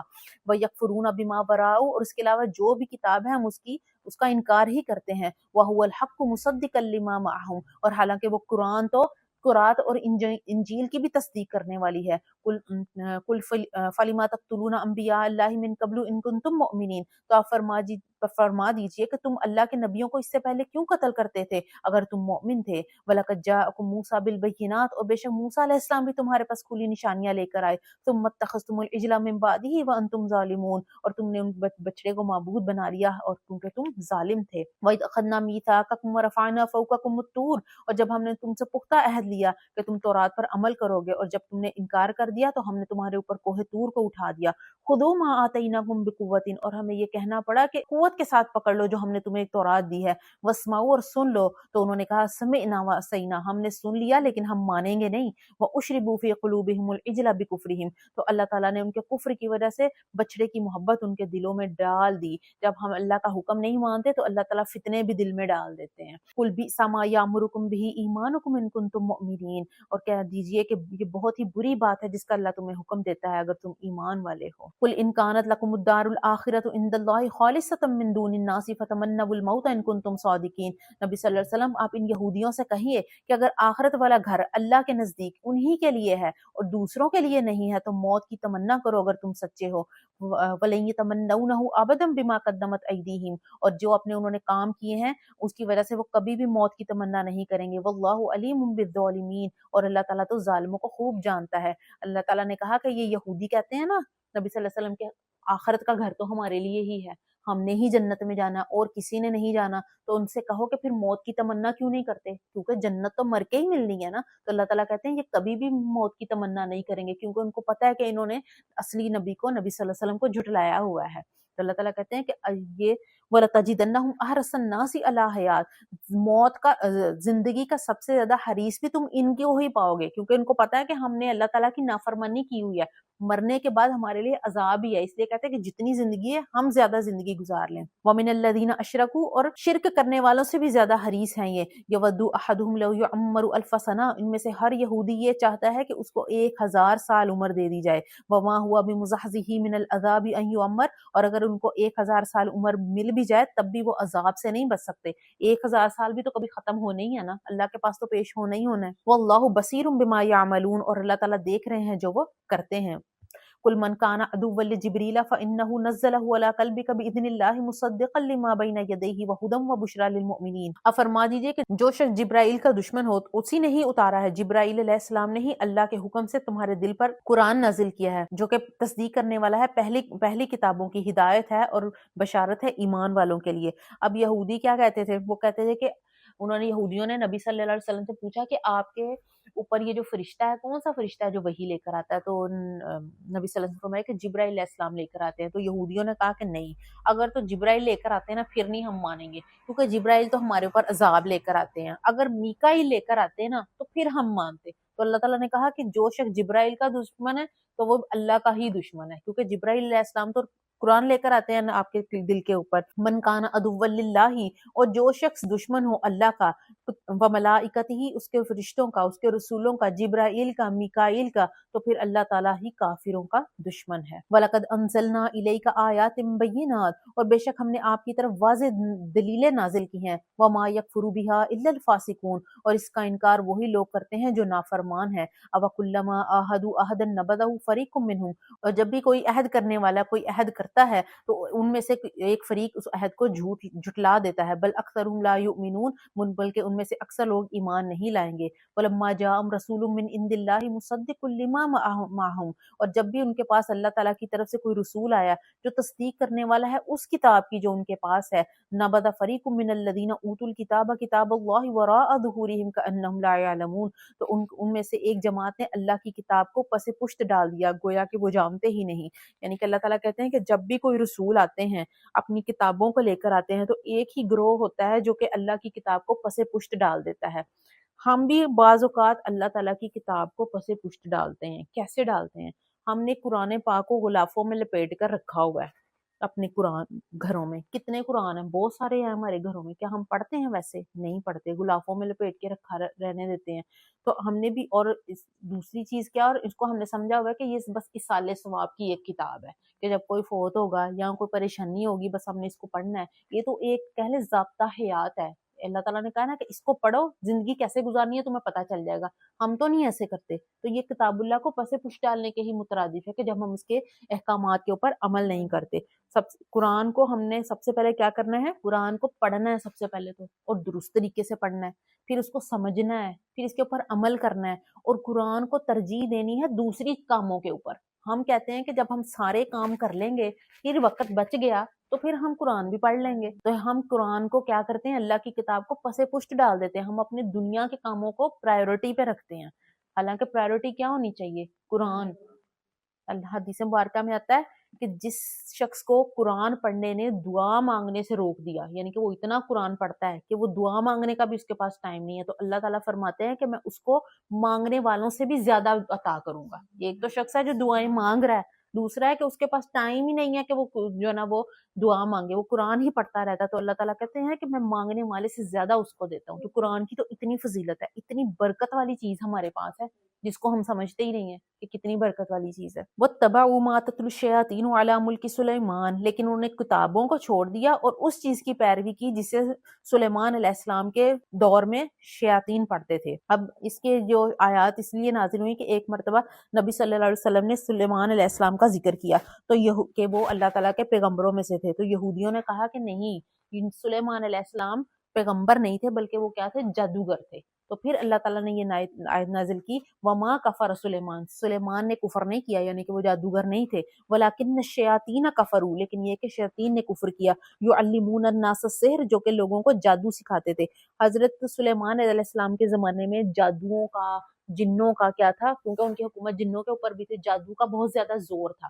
تو اللہ تعالیٰ نے ان کو پھر معجزے بھی ایسے دیے تھے. اللہ تعالیٰ نے کیونکہ اس وقت جو ان کے معجزے تھے کیا تھے کہ جنات ان کے جو ہے نا وہ قبضے میں تھے، ہوا ان کے تابع تھی، ٹھیک ہے نا، پرندے جو ہے وہ آپ تمام جانوروں کی آواز کو سمجھتے تھے. تو اس زمانے میں جادو کا بڑا زور تھا. اب جو سمجھتے تھے اس وقت کے لوگ سمجھتے تھے کہ چونکہ یہ جادوگر بھی جادو کرتے ہیں تو جو سلیمان علیہ السلام ہے یہ بھی جادوگری ہیں، یہ معجزہ نہیں ہے. تو اللہ تعالیٰ نے نبی کے معجزے اور جادوگروں کے جادو میں فرق سمجھانے کے لیے 2 فرشتوں کو نازل کیا، ہاروت اور ماروت، جو بابل شہر میں تھے، ٹھیک ہے، وہاں پہ ان کو نازل کیا. تو اللہ تعالیٰ فرماتے ہیں کہ ہم نے ہاروت اور ماروت کو بھیجا. وما يعلمان من احد حتى يقولا، اور وہ کسی کو بھی اس وقت تک جادو نہیں سکھاتے تھے جب تک کہ یہ نہ بتا دیتے کہ انما نحن فتنة فلا تکفر، کہ یہ جادو کیا ہے؟ یہ فتنہ ہے، تو کفر نہ کر، تم اس کو نہ سیکھو. اب جادوگروں اللہ تعالیٰ نے ہاروت اور ماروت کو بھیجا، وہ لوگوں کو جادو سکھاتے تھے، ٹھیک ہے. جیسے کسی چیز کی حقیقت سمجھنی ہو، جب تک میں اس کو سمجھوں گی نہیں، سیکھوں گی نہیں، میں کیسے سمجھ سکتی ہوں؟ تو اللہ تعالیٰ نے ان کو بھیجا. تو اللہ تعالیٰ فرماتے ہیں کہ جب ان کے پاس کوئی جادو سیکھنے جاتا تھا تو پہلے وہ ان کو آگاہ کرتے تھے کہ یہ کیا ہے؟ یہ فتنہ ہے. تو تم اس کو نہ سیکھو، لیکن وہ پھر سکھا بھی دیتے تھے. فَيَتَعَلَّمُونَ مِنْهُمَا مَا يُفَرِّقُونَ بِهِ بَيْنَ الْمَرْءِ وَزَوْجِهِ. تو یہ لوگ ان ہاروت اور ماروت سے وہ چیز سیکھ لیتے تھے جس کے ذریعے مرد اور اس کی بیوی کے درمیان جدائی ڈال دیتے تھے. یعنی کہ دیکھیں اس سے یہ پتہ چلتا ہے کہ جادو کے ذریعے دو لوگوں کے درمیان ان کے دل میں تھوڑی سی نفرت پیدا کرنا ممکن ہے، ہو سکتا ہے ایسے. لیکن جادو کیا ہے، ہم کہتے ہیں نا جادو برحق ہے، ہو جاتا ہے، لیکن وہ بھی اس وقت ہوتا ہے کہ جب اللہ کی مرضی ہوتی ہے. جادو بھی تبھی چلتا ہے جب اللہ کی مرضی ہوتی ہے. اللہ تعالیٰ چاہتے ہیں ایک کام نہ ہو تو کسی بھی جادوگر کے اندر اتنی طاقت نہیں ہے کہ وہ اللہ کے لکھے کے اگینسٹ جائے. ٹھیک ہے، جب ہمارا ایمان کمزور ہو جاتا ہے تب جادو کا اثر ہوتا ہے. جب اللہ نے لکھا ہوتا ہے ایسے ہونا تب جادو کا اثر ہوتا ہے. تو جب ہمارے جو ہے نا وہ ہم اپنی صبح شام کی حفاظت کی دعائیں پڑھنا چھوڑ دیتے ہیں، آیت الکرسی پڑھنا چھوڑ دیتے ہیں، تو سب سے بہترین چیز کیا ہے کہ اپنی حفاظت رکھیں. ٹھیک ہے، حسد کرنے والے تو ہوتے ہیں، ٹھیک ہے، اور یہ جادو برحق بھی ہے. تو آپ نے کیا کرنا ہے، آپ نے جادو کا توڑ کرنے کے لیے اور ہی جادوگروں کے پاس نہیں چلے جانا. وہ جو جادو کا توڑ بھی کرتے ہیں تو کیا آپ کو نظر آتا ہے کبھی کہ وہ کوئی اچھا علم پڑھتے ہوں گے؟ جیسے ان کی ظاہری حالت سے ہی دیکھ کے لگتا ہے کہ وہ کوئی الٹے ہی غلط چیزیں ہی پڑھتے ہوں گے. تو ہمارے اختیار میں کیا ہے کہ ہم نے اپنی صبح شام کی حفاظت کی جو نبی صلی اللہ علیہ وسلم نے ہمیں بتائی ہیں وہ ہم نے ڈیلی پڑھنی ہے. ہم نے آیت الکرسی جو ہے نا وہ پڑھنی ہے، اور جو ہمارے جو بتایا ہوا ہے معوذتین، سورۃ الفلق اور سورۃ الناس 3 دفعہ پڑھ کے اپنے اوپر، اپنے بچوں کے اوپر اور سارے گھر کا جو ہے نا وہ ایک دفعہ خیال لا کر آپ اس کو پھونک دیں تو آپ کی حفاظت ہو جائے گی. اس کے بعد بھی کچھ ہوتا ہے تو وہ پھر آپ کے ایک لکھا ہوگا اللہ تعالیٰ نے ایسے، لیکن حفاظت انہی چیزوں کے ساتھ ہوتی ہے. وَمَا هُمْ بِضَارِّينَ بِهِ مِنْ أَحَدٍ إِلَّا بِإِذْنِ اللَّهِ. تو اللہ تعالیٰ فرماتے ہیں کہ وہ جادو کے ذریعے کسی کو کوئی تکلیف نہیں دے سکتے مگر اللہ کے حکم سے. اب اللہ نے خود بتا دیا ہے کہ جادو کے ذریعے بھی کسی کو تکلیف نہیں دے سکتے الا بِإِذْنِ اللَّهِ، کہ جب اللہ کا حکم ہوگا جادو نے بھی تبھی چلنا ہے. وَيَتَعَلَّمُونَ مَا يَضُرُّهُمْ وَلَا يَنفَعُهُمْ. اور وہ چیز سیکھتے ہیں جو ضرر دینے والی ہے، نفع دینے والی نہیں ہے. وَلَقَدْ عَلِمُوا لَمَنِ اشْتَرَاهُ مَا لَهُ فِي الْآخِرَةِ مِنْ خَلَاقٍ. تحقیق انہوں نے یہ بات جان لی کہ انہوں نے جو چیز یعنی جادو کو خریدا ہے اس کے لیے آخرت میں کوئی حصہ نہیں. وَلَبِئْسَ مَا شَرَوْا بِهِ أَنفُسَهُمْ. اور بہت بری چیز ہے جس کے ذریعے انہوں نے اپنی جانوں کو بیچ دیا.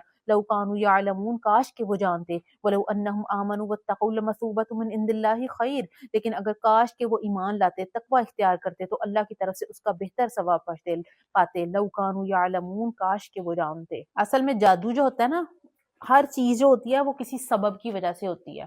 جیسے کہ آگ ہے، کوئی چیز جلتی ہے، اس کا سبب کیا ہے کہ آگ ہے، کیونکہ لیکن وہ ہمیں نظر آ رہی ہوتی ہے. بعض اوقات کیا ہوتا ہے کہ وہ سبب نظر نہیں آ رہا ہوتا ہے جس کی وجہ سے وہ کام ہوتا ہے، اس وجہ سے ہمیں لگتا ہے کہ وہ جادو ہے. اب جیسے آگ کا کام ہی جلانا ہے، لیکن اگر اللہ تعالیٰ چاہیں تو آگ نہیں بھی جلا سکتی. جیسے کہ حضرت ابراہیم علیہ السلام کے لیے اللہ تعالیٰ نے آگ کو ٹھنڈا کر دیا تھا. تو یہ تو اللہ کے اختیار میں ہے. اور جادو کرنے والا نکل جاتا ہے، کفر کے میں داخل ہو جاتا ہے جب کفریہ کلمات پڑھتا ہے. لیکن اگر کوئی قرآن حدیث سے بھی پڑھ رہا ہے لیکن اس کے جو نیت ہے وہ غلط ہے تو وہ بھی کفر میں پھر داخل ہو جاتا ہے، وہ بھی جائز نہیں ہے. ٹھیک ہے، یعنی کہ پڑھنا تو قرآن حدیث ہی ہے، لیکن آپ کا کیا ہے، ایک جو آپ کی نیت ہے، جس مقصد کے لیے آپ پڑھ رہے ہو وہ درست نہیں ہے تو پھر ایسا کرنا بھی جائز نہیں ہے. یا ایھا الذین آمنوا لا تقولوا راعنا وقولوا انظرنا واسمعوا. اے ایمان والو تم راعنا نہ کہو، انظرنا کہو اور سنو. وللکافرین عذاب علیم. اور کافروں کے لیے دردناک عذاب ہے.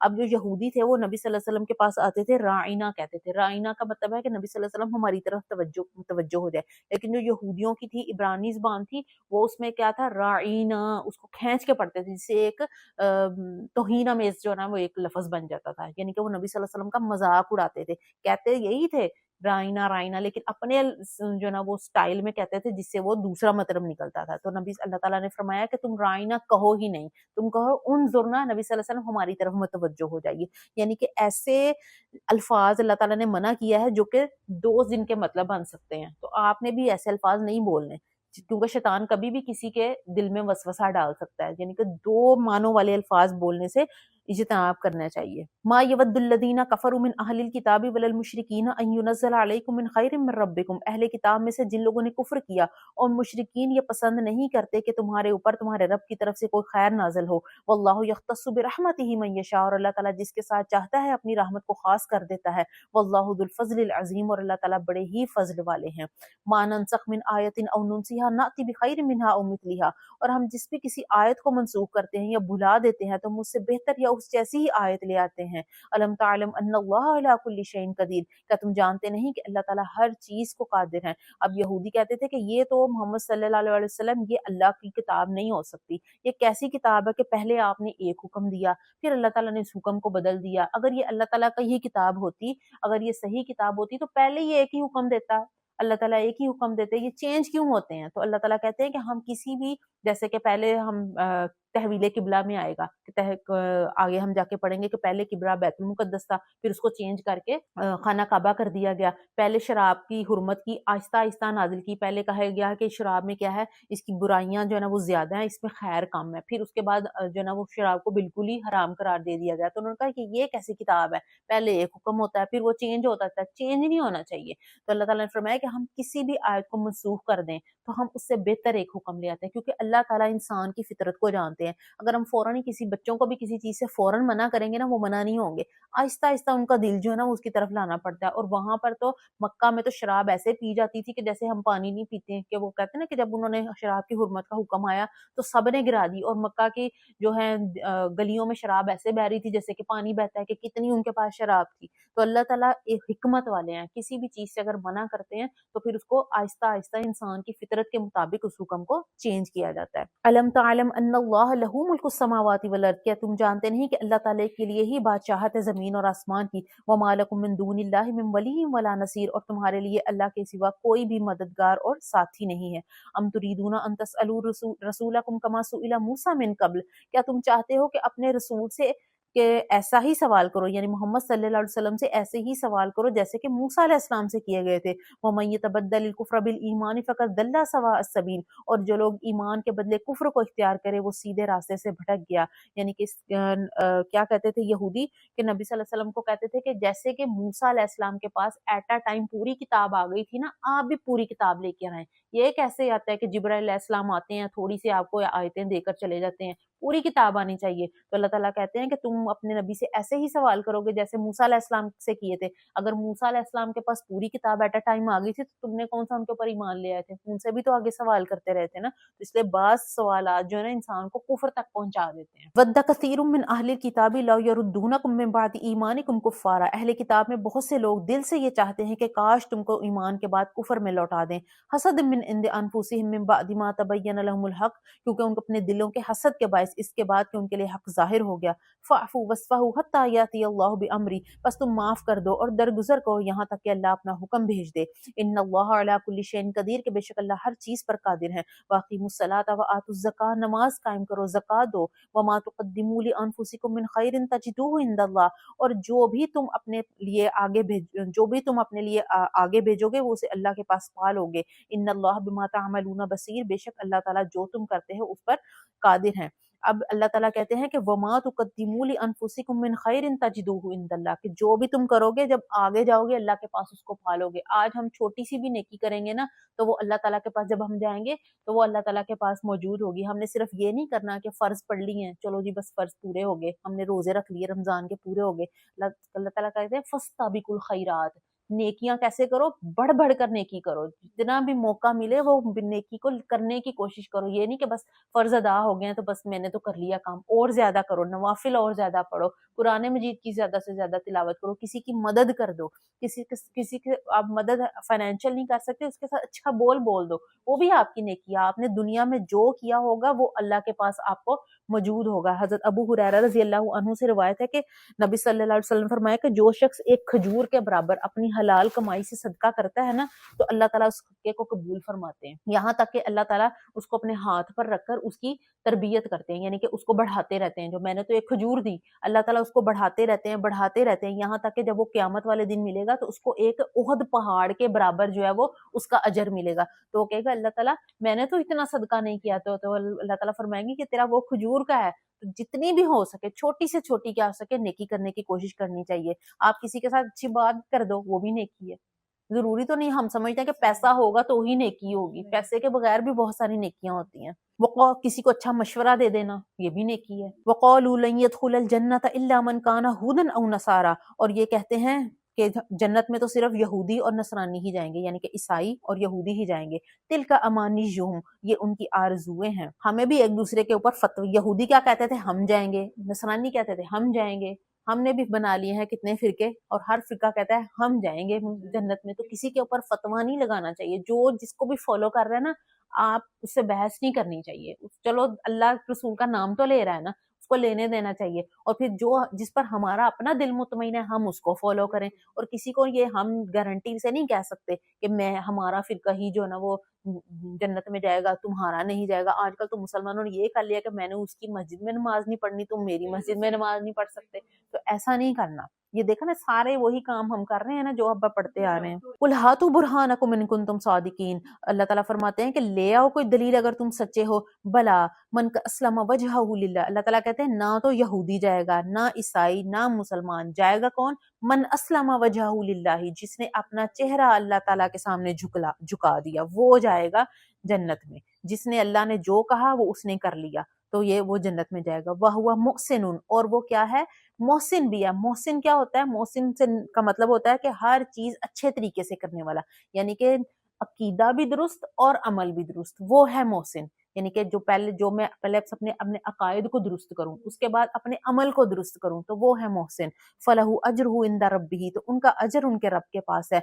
وَلَا خَوْفٌ عَلَيْهِمْ وَلَا هُمْ يَحْزَنُونَ. یہ بڑی مصیبتیں ہیں، سب سے بڑی مصیبت خوف اور غم ہے. تو ایسے لوگوں کو نہ تو خوف ہوگا اور نہ ہی وہ غمگین ہوں گے. وقالت اليہود لیست النصارى على شيء، اور یہودی کہتے ہیں کہ نصرانی جو یعنی کہ یہودیوں کی اور نصرانیوں کی آپس میں نہیں بنتے. یہودی کہتے ہیں عیسائی کسی دین پر نہیں، اور عیسائی کہتے ہیں یہودی کسی دین، وہ ایک دوسرے کے دین کو بھی نہیں مانتے.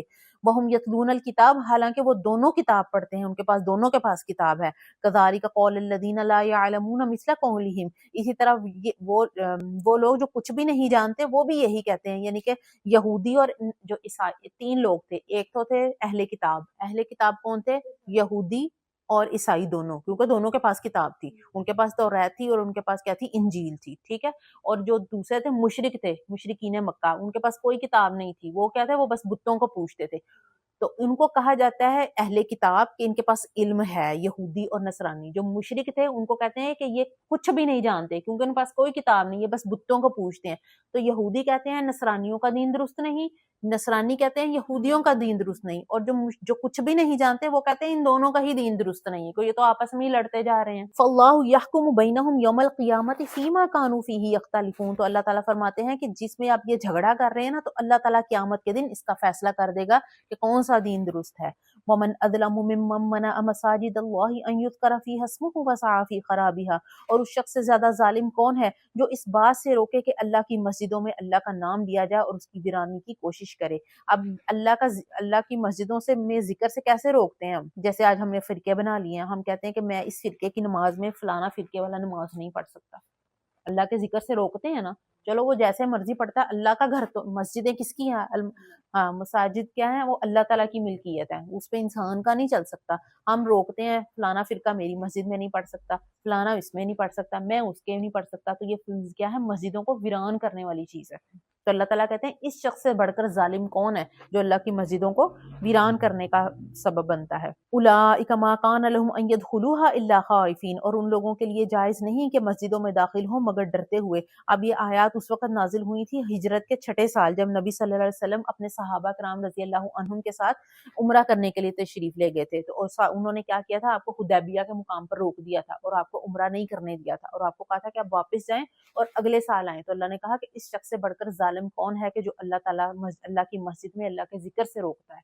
تو پھر اگلے سال جو ہے نا وہ آپ نے دوبارہ اس کا عمرہ کیا تھا. پھر تو ایسے لوگوں کے لیے ہے لہم فی الدنیا خزی ولہم فی الآخرۃ عذاب عظیم. اور ان لوگوں کے لیے دنیا میں رسوائی ہے اور آخرت میں عذاب عظیم ہے. وَلِلَّهِ الْمَشْرِقُ وَالْمَغْرِبُ. اور اللہ ہی کے لیے ہے مشرق اور مغرب. فَأَيْنَمَا تُوَلُّوا فَثَمَّ وَجْهُ اللَّهِ. تو تم جس طرف بھی رخ کرو گے اللہ ہی کو پاؤ گے. إِنَّ اللَّهَ وَاسِعٌ عَلِيمٌ. بے شک اللہ تعالیٰ وسعت والے اور علم والے ہیں. یہ آیات اس وقت نازل ہوئی کہ صحابہ کرام رضی اللہ عنہم ایک کسی سفر پر جا رہے تھے، رات کا وقت ہو گیا، تو اب انہوں نے نماز پڑھنی تھی. اب قبلے کا نہیں پتا چل رہا تھا کہ قبلہ کس طرف ہے، تو انہوں نے خود سے سوچ بچار کر کے ایک طرف کو رخ کر کے نماز پڑھ لی. پھر جب اگلے دن ان کو پتا چلا کہ ہم نے جدھر نماز پڑھی تھی قبلہ اس طرف نہیں تھا، تو اللہ تعالیٰ نے کہا کہ اللہ ہی کے لیے ہے مشرق و مغرب، کہ تم جس طرف بھی اب تم نے پڑھ لی تو تمہاری نماز ہو گئی، ہمارے لیے نہیں ہے. کیوں؟ ہمارے لیے اس وقت ہے جب ہمیں کوئی بتانے والا موجود نہیں ہے. حکم یہ ہے کہ ایک تو سب سے پہلے تو اگر کوئی آپ کو نہیں پتا قبلے کا تو آپ سب کسی سے پوچھیں کہ قبلہ کس طرف ہے. لیکن آج کل تو ویسے ہی ہمارے پاس ایپس اتنی ہے، قبلہ فائنڈر ایپ کھولو تو اسی وقت ہی جو ہے نا پتا چل جاتا ہے. لیکن اگر آپ کسی ایسی جگہ پر رہو کہ کوئی آپ کو بتانے والا نہیں ہے تو پھر کیسے نماز پڑھنی ہے؟ پھر آپ اپنے دل سے سوچو. جب آپ نے دل سے سوچ لیا، ایک طرف آپ کا دل مطمئن ہو گیا، آپ نے ادھر نماز پڑھ لی تو بس آپ کی نماز ہو جائے گی. چاہے بعد میں آپ کو پتہ بھی چل گیا کہ میں نے قبلے کے مخالف رخ میں پڑھی تھی، پھر بھی آپ کو لوٹانے کی ضرورت نہیں ہے. تو اللہ تعالیٰ کہتے ہیں اللہ ہی کا ہے مشرق اور مغرب. جب تم نے پڑھ لی نماز، جہاں بھی جس طرح بھی رخ کرو گے اللہ ہی کو پاؤ گے. وقالوا اتخذ اللہ ولدا، اور یہ لوگ کہتے ہیں کہ اللہ نے بیٹا بنا لیا. سبحانہ، وہ اس سے پاک ہے. حضرت ابو موسیٰ رضی اللہ عنہ سے روایت ہے کہ نبی صلی اللہ علیہ وسلم نے فرمایا کہ تکلیف دینے والی باتوں پر صبر کرنے والوں میں اللہ سے بڑھ کر کوئی نہیں ہے، کیونکہ لوگ اللہ کے لیے اولاد تجویز کرتے ہیں، وہ پھر بھی ان کو عافیت دیتا ہے اور ان کو رزق دیتا ہے. یعنی کہ اللہ کو یہ چیز اتنی ناگوار گزرتی ہے کہ جب اللہ تعالیٰ کے لیے بیٹا تجویز کرتے ہیں. بل لہ ما فی السماوات والارض، بل اللہ ہی کے لیے ہے جو کچھ زمینوں اور آسمانوں میں. کل لہ قانتون، اور سب اسی کے فرما بردار ہیں، سب اللہ کے فرما بردار ہیں. زمین، آسمان، چاند، ستارے سب اللہ کے فرما بردار ہیں. جانور بھی ہے نا، اللہ تعالیٰ نے اس کے فطرت میں ڈالا ہوا نا کہ تم نے گھاس نہیں کھانی، تو وہ کبھی بھی گھاس نہیں کھائے گا. ایسے ہی ہے نا، ہم کتنے فرما بردار ہیں. کل لہ قانتون، اللہ تعالیٰ کہتے ہیں سب میرے فرما بردار ہیں. ہم نے اپنے آپ کو چیک کرنا ہے کیا میں اس آیت پہ پوری اتر رہی ہوں. یہ کہ جاندار جو ہے، دوسرا جانور ہے، وہ بھی اللہ تعالیٰ کا اتنا فرما بردار ہے کہ جو اللہ تعالیٰ نے اس کو سکھا دیا وہ اسی فطرت پہ چلتا ہے. ہم اس فطرت پہ نہیں ہیں، ہم بدلتے جاتے ہیں. تو اللہ تعالیٰ ہمیں اپنے فرما بردار بندوں میں شامل ہونے کی توفیق عطا فرمائے. بدیع السماوات والارض، اللہ تعالیٰ زمین اور آسمان کو پیدا فرمانے والے ہیں. وَإِذَا قَضَىٰ أَمْرًا فَإِنَّمَا يَقُولُ لَهُ كُن فَيَكُونُ، اور جب اللہ تعالیٰ کسی بات کا ارادہ فرماتے ہیں تو کہہ دیتے ہیں کہ ہو جا تو وہ ہو جاتی ہے. یہ اللہ تعالیٰ کی طاقت ہے کہ اللہ تعالیٰ کسی بھی سبب کے محتاج نہیں ہے. اللہ تعالیٰ بغیر سبب کے سب کچھ کر سکتے ہیں. اللہ تعالیٰ یہ کن کہنا بھی جو ہے نا، یہ اللہ تعالیٰ نے ہمیں سمجھانے کے لیے کہا ہے کہ وہ کیا ہو جا، تو اللہ کو ہو جا کہنے کی بھی ضرورت نہیں ہے. وقال الذین لا يعلمون لولا يكلمنا اللہ او تأتینا آیہ، اور ان لوگوں نے کہا جو نہیں جانتے کہ اللہ تعالیٰ ہم سے بات کیوں نہیں کرتا یا ہمارے پاس کوئی دلیل کیوں نہیں آتی. کذالک قال الذین من قبلہم، اور ایسا ہی کہا ان لوگوں نے جو ان سے پہلے تھے. تشابہت قلوبہم، ان کے دل ایک دوسرے کے جیسے ہو گئے ہیں. قد بینا الآیات لقوم یوقنون، بے شک ہم نے ان لوگوں کے لیے دلیلیں بیان کر دی ہیں جو کہ یقین رکھتے ہیں. انا ارسلناک بالحق بشیرا ونذیرا ولا تسأل عن اصحاب الجحیم، اے نبی صلی اللہ علیہ وسلم کوئی مانے نہ مانے، ہم نے آپ کو بھیجا ہے حق کے ساتھ خوشخبری سنانے والا، ڈرانے والا، اور دوزخ والوں کے بارے میں آپ سے سوال نہیں کیا جائے گا. خوشخبری آپ کس چیز کی دیتے ہیں؟ نبی صلی اللہ علیہ وسلم نے خوشخبری دی، جنت کی خوشخبریاں دی اللہ تعالیٰ نے، اور بخشش کی خوشخبریاں دی. اور ڈرانے والے سے مراد ایسا ڈرانے والا، ایک تو ہم ڈرانے والا کرتے ہیں نا جنوں بھوتوں سے ہمیں ڈر لگتا ہے، وہ والا ڈرانے والا. نذیر سے مراد وہ ہوتا ہے کہ جیسے ماں باپ اپنے بچوں کو ڈراتے ہیں کہ اس کو کوئی تکلیف نہ پہنچ جائے. ہم اسی لیے بچوں کو ڈراتے ہیں نا کسی بھی چیز سے کہ بیٹا ایسے نہیں کرو. ہمارا مقصد اس کو ڈرانا نہیں ہوتا، بلکہ وہ بھی محبت ہوتی ہے. محبت ہوتی ہے کہ میرے بچے کو یہ تکلیف نہ پہنچ جائے. تو نبی صلی اللہ علیہ وسلم جو نذیر ہیں وہ بھی اس طرح کا ہی ڈرانے والے ہیں کہ میری امت کو کوئی تکلیف نہ پہنچ جائے. لیکن پھر بھی آپ اتنے پریشان ہوتے تھے کہ جو میں تو ان کو بتا رہا ہوں تو کہیں یہ دوزخ میں نہ چلے جائیں. تو اللہ تعالیٰ فرماتے ہیں کہ نبی صلی اللہ علیہ وسلم آپ کا کام صرف ان کو بتا دینا ہے. اگر یہ جہنم میں جاتے ہیں تو آپ سے اس کے بارے میں سوال نہیں کیا جائے گا. اب یہ تو ہماری مرضی ہے نا کہ اب ہم اس راستے پہ چلتے ہیں. نبی صلی اللہ علیہ وسلم کا کام تو بتا دینا تھا، انہوں نے صرف بتایا ہی نہیں، ہمیں کر کے دکھایا سب کچھ. پھر بھی ہم جہنم میں جائیں یا اللہ کے عذاب کے مستحق ہو جائیں تو پھر ہماری ہی کوتاہی ہے. وَلَن تَرْضَىٰ عَنْكَ الْيَهُودُ وَلَا النَّصَارَىٰ حَتَّىٰ تَتَّبِعَ مِلَّتَهُمْ، اور ہرگز راضی نہیں ہوں گے آپ سے یہود اور نصارہ یہاں تک کہ آپ ان کے دین کا اتباع ہی نہ کر لیں. نبی صلی اللہ علیہ وسلم کو کہتے تھے نا کہ ہمیں منہ مانگے معجزے دیں پھر ہم مانیں گے. تو اللہ تعالیٰ نے فرمایا کہ اگر ہم ان کو منہ مانگے معجزے دے بھی دیں نا تب بھی یہ راضی نہیں ہوں گے. اس وقت تک راضی نہیں ہوں گے کہ نبی صلی اللہ علیہ وسلم جب تک آپ اپنا دین چھوڑ کے ان کے دین میں نہ آ جائیں. قل ان ھدی اللہ ھو الھدی، آپ فرما دیجئے کہ ہدایت تو وہی ہے جو اللہ نے ہدایت دی اور وہ قرآن ہے. ولا ان اتبعت اہواءہم، اور اے مسلمانوں اگر تم نے ان یہودیوں کی خواہشات کی پیروی کی، بعد الذی جاءک من العلم، علم آ جانے کے بعد، ما لک من اللہ من ولی ولا نصیر، تو آپ کے لیے کوئی ولی اور کوئی مددگار نہ ہوگا جو اللہ سے بچائے. یعنی کہ جب ہمارے پاس وحی آ گئی، کتاب آ گئی، تو پھر اب ہمارے لیے جائز نہیں ہے کہ ہم اپنی مرضی کریں، ہم نے اس کتاب کے اوپر، اس وحی کے اوپر جو ہے نا وہ چلنا ہے.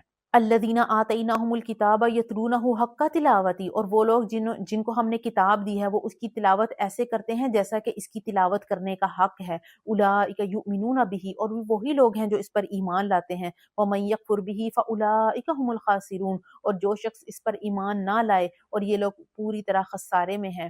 ایمان والے لوگ، اللہ تعالیٰ کہتے ہیں کہ ایمان والے کون ہیں؟ جو کہ اللہ تعالیٰ کی کتاب کی ایسی تلاوت کرتے ہیں جیسا کہ تلاوت کرنے کا حق ہے. کیسا تلاوت کرنے کا حق ہے؟ سب سے پہلے باوضو ہو کر بیٹھتے ہیں، ٹھیک ہے، اس کے بعد با ادب ہو کر بیٹھتے ہیں، یعنی کہ لٹے پڑے ہیں اور کتاب ہاتھ میں پکڑی ہوئی ہے، با ادب بیٹھتے ہیں. اس کے بعد اس کو درست پڑھتے ہیں، تجوید کے ساتھ پڑھتے ہیں، اپنے مخارج کو درست کرتے ہیں. ہم تو اردو کی طرح قرآن مجید پڑھتے ہیں نا، اردو کی طرح نہیں پڑھنا. ہم نے قرآن مجید کس زبان میں ہے؟ عربی میں ہے، تو ہم نے عربی میں ہی پڑھنے کی کوشش کرنی ہے. کوشش جو ہے وہ ہمارے ذمے ہے، اس کا بدلہ دینا اور یا اس کا رزلٹ دینا وہ اللہ کے ذمہ ہے. ہم کہتے ہیں کہ ہم کر ہی نہیں سکتے، جو ہمارے منہ پہ چڑھ گیا ہوا ہے. نہیں، لیکن کوشش تو کریں نا. اب آگے ہوتا ہے نہیں ہوتا یہ اللہ کے اوپر چھوڑ دیں، اللہ نے تو ہماری کوشش دیکھنی ہے نا. اس کے بعد اچھی طرح پڑھتے ہیں، پھر اس کو سمجھتے ہیں کہ اللہ تعالیٰ مجھے کیا کہہ رہے ہیں، اس کے بعد اس کے اوپر عمل کرنے کی جو نا وہ کوشش کرتے ہیں. یہ ہے قرآن کی تلاوت کا حق. اور حضرت عمر رضی اللہ عنہ سے کسی نے پوچھا کہ قرآن کی تلاوت کرنے کا حق کیا ہے، تو آپ نے فرمایا کہ جب تلاوت کرتے ہیں تو جب خوشخبری اور رحمت والی آیتوں پر آتے ہیں تو اللہ کی رحمت کا سوال کرتے ہیں، اور جب عذاب والی آیتیں پڑھتے ہیں تو پھر اللہ کے عذاب سے پناہ مانگتے ہیں. ہمیں تو سمجھ ہی نہیں آتی، ہم تو بس بھاگتے چلے جاتے ہیں. ہم کہتے ہیں بس ہم نے 8 قرآن پڑھ لیے. نو، یہ اس طرح پڑھنے کا بھی ہے اجر، لیکن اصل چیز تو اللہ تعالیٰ نے کہا نا، اس کو یہ ایک پڑھو اور اس کو عمل بھی تو کرنا ہے نا.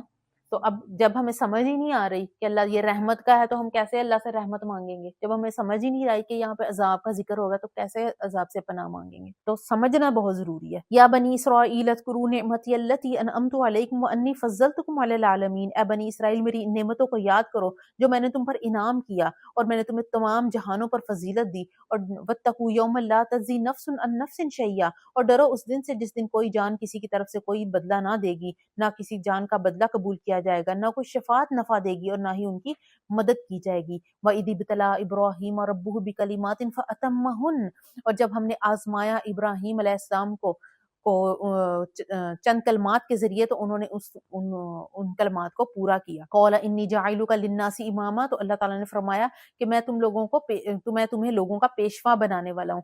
تو اب اللہ تعالیٰ نے ابراہیم علیہ السلام کو کچھ چیزوں کے ساتھ آزمایا. کیا چیزیں تھیں جن سے آزمایا؟ سب سے پہلے تو یعنی کہ ان کے تمام جو قبیلے والے تھے وہ کیا تھے؟ وہ مشرک تھے. کبھی سورج کو، بتوں کو پوج رہے ہیں، کبھی سورج چاند ستاروں کو پوج رہے ہیں. تو اللہ تعالیٰ نے ایک تو ان کی مخالفت کی، ٹھیک ہے، اور حضرت ابراہیم علیہ السلام نے. پھر اللہ تعالیٰ نے ان کو حکم دیا کہ آپ جو نا پھر آگ میں ڈالے گئے وہ، ٹھیک ہے، وہ لیکن وہ ڈرے نہیں، وہ سے پیچھے نہیں ہٹے. پھر ان کو حکم دیا کہ آپ اپنا وطن چھوڑیں اور آپ چلے جائیں، ٹھیک ہے، اپنا وطن چھوڑ دیں. آپ نے حضرت ابراہیم علیہ السلام نے اپنا وطن چھوڑ دیا. اس کے بعد جو ان کی ایک تو اولاد کافی دیر کے بعد ہوئی، جو اولاد ہوئی اس کو اللہ تعالیٰ نے کہا کہ تم اس کو جا کر جو ہے نا وہ مکہ کی وادی میں چھوڑاؤ. وہ چھوڑ آئے. اس کے بعد جب وہ جوان ہو گئے تو اللہ تعالیٰ نے کہا کہ اب اس کو ذبح کر دو. انہوں نے کہیں پہ بھی نہیں کہا کہ اللہ تعالیٰ کیوں نہیں کہا. جو کہتے تھے اللہ تعالیٰ حکم دیتے تھے وہ کر دیتے تھے. پھر ان کو حکم ہوا کہ اب آپ حضرت اسماعیل کی قربانی دے دیں، انہوں نے وہ بھی کر دی. تو اللہ تعالیٰ نے کہا کہ جب وہ ساری جو تھیں امتحانات میں کامیاب ہو گئے تو میں نے ان کو لوگوں کا پیشوا بنا دیا، امام بنا دیا. اب یہودی بھی ہیں، عیسائی بھی ہیں، وہ سب ابراہیم علیہ السلام کو مانتے ہیں. وہ یہودی کہتے ہیں ابراہیم علیہ السلام ہمارے ہیں، عیسائی کہتے ہیں ابراہیم علیہ السلام ہمارے ہیں، ہم کہتے ہیں ہمارے ہیں. تو پیشوا بننے کے لیے جو ہے نا، کسی چیز کا لیڈر بننے کے لیے امتحان میں کامیاب ہونا ضروری ہوتا ہے. پھر اللہ تعالیٰ نے ان کو حج کے مناسک سکھائے اور ان کو کہا کہ ان کو اچھی طرح یاد کر لیں اور اعلان کر دیں کہ حج جو ہے نا وہ ہوگا. تو آگے جا کے ہم پڑھیں گے کہ جب انہوں نے خانہ کعبہ کی تعمیر مکمل کر لی تو اللہ تعالیٰ نے کہا کہ لوگوں میں حج کا اعلان کر دو. تو ابراہیم علیہ السلام نے کہا کہ میری آواز کیسے جائے گی لوگوں تک؟ تو اللہ تعالیٰ نے کہا آپ کا کام جو ہے نا وہ صرف اعلان کرنا ہے، باقی لوگوں کو تک پہنچانا میرا کام ہے. تو جب ابراہیم علیہ السلام نے حج کا اعلان کیا تو حدیث میں آتا ہے کہ سب لوگوں تک ہر بندے کی جو روح میں بھی تھے نا سب تک وہ اعلان پہنچا کہ اللہ تعالیٰ اب کہ ہر سال جو ہے نا وہ لوگ خانہ کعبہ کا حج کریں گے. تو پھر بعض میں آتا ہے کہ جنہوں نے لبیک کہہ دیا وہ حج کریں گے, اللہ تعالیٰ کا گھر ضرور دیکھیں گے. قال ومن, اچھا اللہ تعالیٰ نے کہا کہ میں تمہیں لوگوں کا امام بنا دیتا ہوں. قال ومن ذریتی, تو فوراً ان کو اپنی اولاد یاد آئی, یعنی کہ جب انعام ملا اللہ نے کہا کہ میں نے تمہیں لوگوں کا بنا دیا ہے پیشوا, تو ابراہیم علیہ السلام نے فوراً کہا ومن ذریتی, میری اولاد کو بھی. تو اللہ تعالیٰ نے کہا لا ینال عہد الظالمین, کہ میں ظالموں کو, میرا جو وعدہ ہے نا امام بنانے کا وہ ظالموں کو نہیں ملے گا. یعنی کہ جو بھی ہمیں نبوت ہے وہ نسب سے نہیں ملتی. نبیوں کی اولادوں میں سے بھی ایسے لوگ تھے جو کہ غرق ہو گئے, جیسے نوح علیہ السلام کا بیٹا تھا وہ غرق ہو گیا. تو جب اللہ نبوت کی بات آئی تو ابراہیم علیہ السلام نے کہا کہ میری اولاد کو بھی, تو اللہ نے کہا کہ اگر نیک ہوگی تو ملے گا ورنہ نہیں ملے گا. ٹھیک ہے, یہاں پہ اللہ نے کہا من ذریتی کہ میری اولاد, تو اللہ نے کہا کہ ظالموں کو نہیں ملے گی, یعنی کہ جو کفر کریں گے ان کو نہیں ملے گی. اور حضرت ابن عباس سے جو ہے نا ایک روایت ہے کہ جو ہم نماز وضو کرتے ہیں نا وہ بھی احکامات سب سے پہلے حضرت ابراہیم علیہ السلام کو دیے گئے تھے. یعنی کہ مونچھیں کاٹنے کا حکم بھی سب سے پہلے حضرت ابراہیم علیہ السلام کو ملا تھا, کلی کرنے کا بھی حکم ان کو ملا تھا, سانس کے ساتھ جیسے ہم ناک میں پانی لے کے جاتے ہیں یہ بھی سب سے پہلے حکم حضرت ابراہیم علیہ السلام کو ہی ملا تھا. اور سر کے بالوں میں مانگ نکالنے کا یہ بھی سب سے پہلے ان کو ہی ملا تھا. وَإِذْ جَعَلْنَا الْبَيْتَ مَثَابَةً لِلنَّاسِ وَأَمْنًا, اور ہم نے بنایا خانہ کعبہ کو لوگوں کے جمع ہونے کی جگہ اور امن کی جگہ. مصابہ کہتے ہیں لوٹنے کی جگہ, یعنی کہ بار بار لوگ اس کی طرف لوٹ کر آتے ہیں. جب ایک دفعہ ہم خانہ کعبہ چلے جاتے ہیں تو واپس جانے کو دل کرتا ہے نا, پھر نہیں, واپس جب آ جاتے ہیں تو پھر دوبارہ واپس جانے کو دل کرتا ہے. یعنی کہ وہ ہے خانہ کعبہ کیا ہے, لوٹنے کی جگہ, بار بار دل کرتا ہے کہ وہیں ہی لوٹ کر جائیں. اور امنا اور امن کی جگہ, وہاں پہ کیسے سکون آ جاتا ہے انسان کو. ویسے بھی ہے کہ وہاں پہ آپ جو نہ کسی کو ایذا نہیں دے سکتے, جنگ و جدل نہیں کر سکتے, دل کا بھی ایسا سکون ہے کہ انسان سارا کچھ بھول جاتا ہے. جو ہمیں یہاں ہر وقت ٹینشنیں لگی رہتی ہیں نا, جو نہیں بھی ہوتی وہ وہاں جا کے بھول جاتی ہیں. وَاتَّخَذُوا مِن مَقَامِ إِبْرَاهِيمَ مُصَلًّى, اور ہم نے کہا کہ مقام ابراہیم کو نماز پڑھنے کی جگہ بنا لو. مقام ابراہیم کیا ہے, وہ پتھر ہے کہ جب حضرت اسماعیل علیہ السلام کے ساتھ آپ جو ہے نا وہ خانہ کعبہ کی تعمیر کر رہے تھے, اور وہ جیسے جیسے اوپر ہوتی جاتی تھی دیواریں, وہ پتھر بھی اوپر اٹھتا جاتا تھا. اور وہ کہاں پر پڑا تھا, جہاں پر اب خانہ کعبہ کا دروازہ ہے نا اس کے پاس موجود تھا. تو حضرت عمر کے زمانے میں ایک دفعہ اتنا سیلاب آیا کہ وہ بہ کے وہاں چلا گیا جہاں پر وہ اب موجود ہے. اب تو خانہ کعبہ کے دروازے سے کافی دور ہے نا جو مقام ابراہیم بنایا ہوا ہے, تو وہاں حضرت عمر نے اٹھا کے اس کو پھر جو نا وہاں پہ رکھ دیا تھا. اب وہیں پر ہی ہے, اور اس پر کہتے ہیں کہ حضرت ابراہیم علیہ السلام کے پیروں کے نشان بھی ہیں وہاں پہ. وَأَحِدْنَا إِلَىٰ إِبْرَاهِيمَ وَإِسْمَاعِيلَ أَن طَهِّرَا بَيْتِيَ لِلطَّائِفِينَ وَالْعَاكِفِينَ وَالرُّكَّعِ السُّجُودِ, اور ہم نے حکم دیا ابراہیم علیہ السلام کو اور اسماعیل علیہ السلام کو کہ میرے گھر کو پاک کر دو, طائفین کے لیے, طواف کرنے والوں کے لیے, عاکفین جو کہ وہاں پر قیام کرنے والے ہیں, رکوع کرنے والے اور سجود کرنے والے. یعنی کہ وہاں پر ظاہری بھی پاکی ہے اور باطنی بھی پاکی ہے. ظاہری پاکی کیا ہے کہ وہ جو ہے نا بت پرستی وہاں پر نہیں ہو سکتی, اور باطنی کیا ہے کہ وہاں پہ جھوٹ فریب, ایک دوسرے کے ساتھ لڑائی جھگڑا وہ نہیں کرنا. اور خانہ کعبہ میں جو نماز پڑھتے ہیں وہ 1,00,000 نمازوں کے برابر اس کا ثواب ملتا ہے. حضرت ابن عباس فرماتے تھے کہ جب بھی ہم حرم میں بیٹھ جاتے تھے تو ہم اعتکاف کرنے والوں میں شمار ہو جاتے تھے. ضروری نہیں ہے وہ والا اعتکاف ہی کرنے, مطلب عاکفین سے مراد اعتکاف کرنے والے ہیں. تو حضرت ابن عباس فرماتے ہیں کہ جب ہم بیٹھ جاتے تھے تو ہم ان میں شامل ہو جاتے تھے. جیسے کہ ہم, ایک تو وہ اعتکاف ہے جو کہ ہم نے رمضان میں کرنا ہی ہے, جیسے اگر, لیکن ایک ہوتا ہے جو سنت, ایک نفلی اعتکاف کیا ہوتا ہے کہ جیسے آپ یہاں پر آتی ہیں, آپ دعا کریں کہ اللہ تعالیٰ نیت کر لیں کہ یہ 2 گھنٹے جو میں بیٹھ رہی ہوں میں اعتکاف کی نیت سے بیٹھ رہی ہوں. ہم کون سا کوئی دنیاوی باتیں کرتے ہیں, تو یہ اعتکاف کی ثواب میں آپ کا شامل ہو جائے گا. اللہ تعالیٰ میں جو قرآن سیکھنے جا رہی ہوں, جب تک میں گھر نہیں آ جاتی میں اعتکاف کی نیت کرتی ہوں, تو وہ آپ کو اعتکاف کا ثواب مل جائے گا. نیت کر, ایک عمل میں آپ جتنی مرضی نیتیں کر سکتے ہیں, ہر نیت کا الگ ثواب ملے گا. انما الاعمال بالنیات, کہ جب اعمال کا دار و مدار نیت پر ہے, جتنی مرضی اچھی نیتیں کر سکتے ہیں. ہم گھر میں جھاڑو لگاتے ہیں, کیوں لگاتے ہیں, بس صفائی کر رہے ہوتے ہیں, لیکن اس لیے کہ اللہ تعالیٰ, میں اس لیے کر رہی ہوں کہ آپ کو صفائی پسند ہے, اللہ تعالیٰ صفائی نصف ایمان ہے, میں اس لیے صفائی کر رہی ہوں, تو اس کا ثواب بھی ہمیں ملے گا. وَإِذْ قَالَ إِبْرَاهِيمُ رَبِّ اجْعَلْ هَٰذَا بَلَدًا آمِنًا, اب ابراہیم علیہ السلام ساتھ ساتھ جو ہے نا وہ خانہ کعبہ کی تعمیر کر رہے ہیں اور ساتھ ساتھ یہ دعائیں مانگ رہے ہیں. جب ابراہیم علیہ السلام نے کہا رب اجعل ھذا بلدا آمنا, اے میرے رب بنا دے میرے اس شہر کو امن والا, رزق والا, ورزق اہلہ من الثمرات, اور اس کے رہنے والوں کو پھل دے, من آمن منہم باللہ والیوم الآخر, ان لوگوں کو جو ایمان لائے اور یوم آخرت پر. اب اللہ ابراہیم علیہ السلام نے دنیاوی رزق مانگا اور خود ہی کہہ دیا, پہلے اللہ تعالیٰ نے کہا تھا کہ ظالموں کو نہیں دوں گا, تو اب یہاں پر جب وہ دنیاوی رزق مانگ رہے ہیں تو ابراہیم علیہ السلام کہہ رہے ہیں کہ ان لوگوں کو دے جو ایمان لائے اللہ پر یوم آخرت پر. تو اللہ تعالیٰ نے کہا ومن کفرا، جنہوں نے کفر کیا، فامتہ قلیلا، دنیاوی رزق ان کو بھی دوں گا. جہاں نبوت کی بات آئی تو اور ابراہیم علیہ السلام نے کہا میری اولاد کو دیں، تو اللہ نے کہا کافروں کو نہیں دوں گا. اب یہاں پر دنیا کے رزق کی دعا کر رہے ہیں تو اللہ نے کہا کافروں کو دوں گا. کافروں کو دنیاوی رزق مل رہا ہے نا، اللہ نے ان سے تو نہیں چھینا. تو اللہ نے کہا ومن کافر فامتہ قلیلا، کہ جس نے کفر کیا اس کو تھوڑا سا دوں گا. ثم استرہ الی عذاب النار، پھر اس کو دوزخ کے عذاب کی طرف پہنچا دوں گا. وبئس المصیر، اور وہ بہت بری جگہ ہے. حضرت ابراہیم علیہ السلام نے دعا کی کہ اللہ تعالیٰ اس کے رہنے والوں کو رزق عطا فرما. اب خانہ کعبہ میں، مکہ میں کوئی چیز نہیں اگتی، اب تو اگنا شروع ہو گئی ہے، جیسے تھوڑا سا سبزہ ہو گیا، لیکن اس وقت تو کچھ بھی نہیں تھا. لیکن ہم دیکھتے ہیں کہ خانہ مکہ مکرمہ میں دنیا کی ہر چیز، ہر رزق موجود ہے. یہ حضرت ابراہیم علیہ السلام کی دعاؤں کا ثمر ہے. وہاں ہر چیز ملتی ہے، دنیا کی کوئی بھی چیز آپ کرو گے نا تو وہ آپ کو مل جائے گی وہاں پر. میری ایک فرینڈ کہتی ہے کہ وہ کہتی میں بیٹھی ہوئی تھی ایسے، میرا دل کیا، وہ عمرہ کرنے گئی تھی، تو میرا دل کیا کہ میں نا حلوہ پوری کھاؤں، میرا بہت دل کر رہا تھا. اور کہتے کہ فوراً کہتی کوئی آدمی گزرا، اس نے میرے پیکٹ رکھ دیا میری گود میں نے کھولا تو وہ حلوہ پوری تھی. یعنی کہ وہاں پر اللہ تعالیٰ تو ایسے جو نا وہ سنتے ہیں، سنتے تو ہر جگہ. تو اللہ تعالیٰ نے تو پھر جو نا دیکھیں یہ حضرت ابراہیم علیہ السلام کی دعاؤں کا ثمر ہے، قیامت تک یہ ثمر جاری رہے گا. ہر طرح کا پھل اگتا کچھ نہیں لیکن ہاں سب کچھ موجود ہے.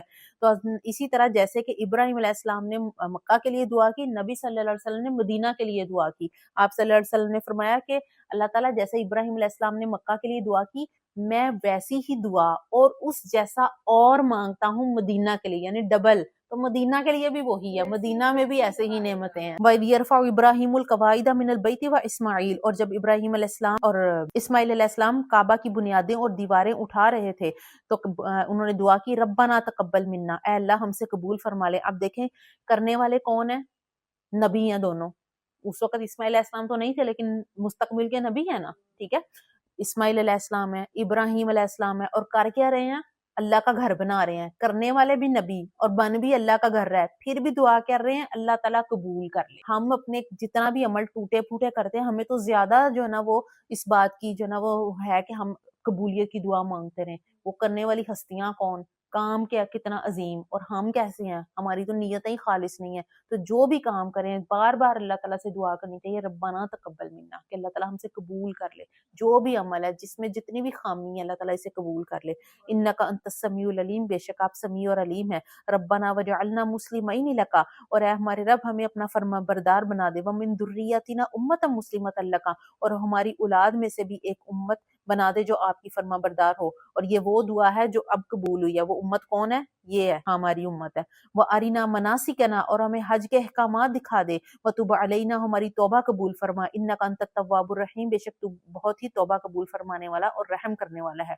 جب ابراہیم علیہ السلام نے دعا کی کہ ارینا مناسکنا، کہ ہمارے حج کے احکامات ہمیں دکھا دے، تو جبرائیل علیہ السلام آئے، حضرت ابراہیم علیہ السلام کا ہاتھ پکڑا انہوں نے، صفا مروہ مزدلفہ جہاں جہاں حج کے جو ہے نا وہ مناسک ہوتے ہیں وہ سارے ان کو دکھائے اور ان کو کہا کہ آپ نے سیکھ لی ہیں؟ تو ابراہیم علیہ السلام نے فرمایا کہ ہاں میں نے سیکھ لیے ہیں حج کے مناسک. ربنا وابعث فیہم رسولا منہم یتلو علیہم آیاتک، پھر دعا کر رہے ہیں کہ اللہ تعالیٰ اے ہمارے رب بھیج دیجئے ان میں ایک رسول جو تلاوت کرے ان پر اور تیری آیات سکھائے، ان کو کتاب اور حکمت سکھائے اور ان کو پاک کر دے. انک انت العزیز الحکیم، بے شک آپ ہی عزیز اور حکیم ہے. اور یہ دعا جب قبول ہوئی تو کون آئے؟ نبی صلی اللہ علیہ وسلم آئے. ومن یرغب عن ملۃ ابراہیم الا من صفی نفسہ ولقد اصطفیناہ فی الدنیا وانہ فی الآخرۃ لمن الصالحین، اور ملت ابراہیم سے روگردانی وہی کرے گا جو اپنے آپ کو احمق بنائے گا، بے شک ہم نے ان کو منتخب کر لیا تھا دنیا میں بھی اور آخرت میں بھی، وہ صالحین میں سے تھے. اذ قال له ربه اسلم، کہ جب ان کے رب نے ان کو کہا، ابراہیم علیہ السلام سے کہا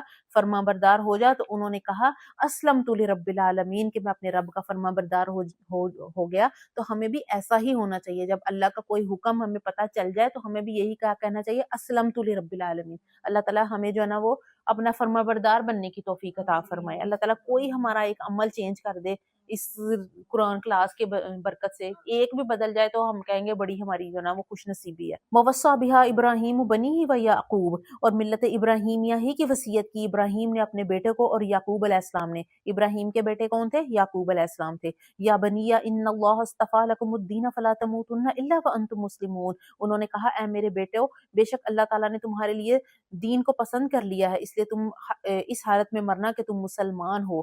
یہودی کیا کہتے تھے کہ حضرت یعقوب، جو یہودی ہیں وہ کہتے تھے کہ جب یہ حضرت یعقوب علیہ السلام فوت ہو رہے تھے تو انہوں نے اپنی اولاد کو کہا تھا کہ تم یہودیت پر رہنا، حالانکہ انہوں نے کیا کہا تھا کہ تم دین ابراہیمی پر رہنا۔ تو اللہ تعالیٰ کہہ رہے ہیں کہ اسی کی ہی انہوں نے وصیت کی تھی، دین ابراہیمی کی وصیت کی تھی، یہودیت کی وصیت نہیں کی تھی۔ اب یہود نے تو اور نصارہ نے تو اپنا دین ہی اتنا بدل دیا ہوا ہے۔ ام کنتم شہداء اذ حضر یعقوب الموت، کیا تم اس وقت موجود تھے یہ جب حضرت یعقوب علیہ السلام کی موت آئی؟ اذ قال لبنیہ ما تعبدون من بعدی، جب انہوں نے اپنے بیٹوں سے کہا میرے بعد تم کس کی عبادت کرو گے؟ تو وہ بولے نعبد الہک و الہ آبائک ابراہیم و اسماعیل و اسحاق الہ واحدہ، تو وہ بولے کہ ہم آپ کے الہ کی، ابراہیم علیہ السلام کے، اسماعیل کے، اسحاق کے، جو کہ معبود واحد ہے، اسی ہی کی عبادت کریں گے۔ ونحن لہ مسلمون، اور ہم اسی کے فرمانبردار ہیں۔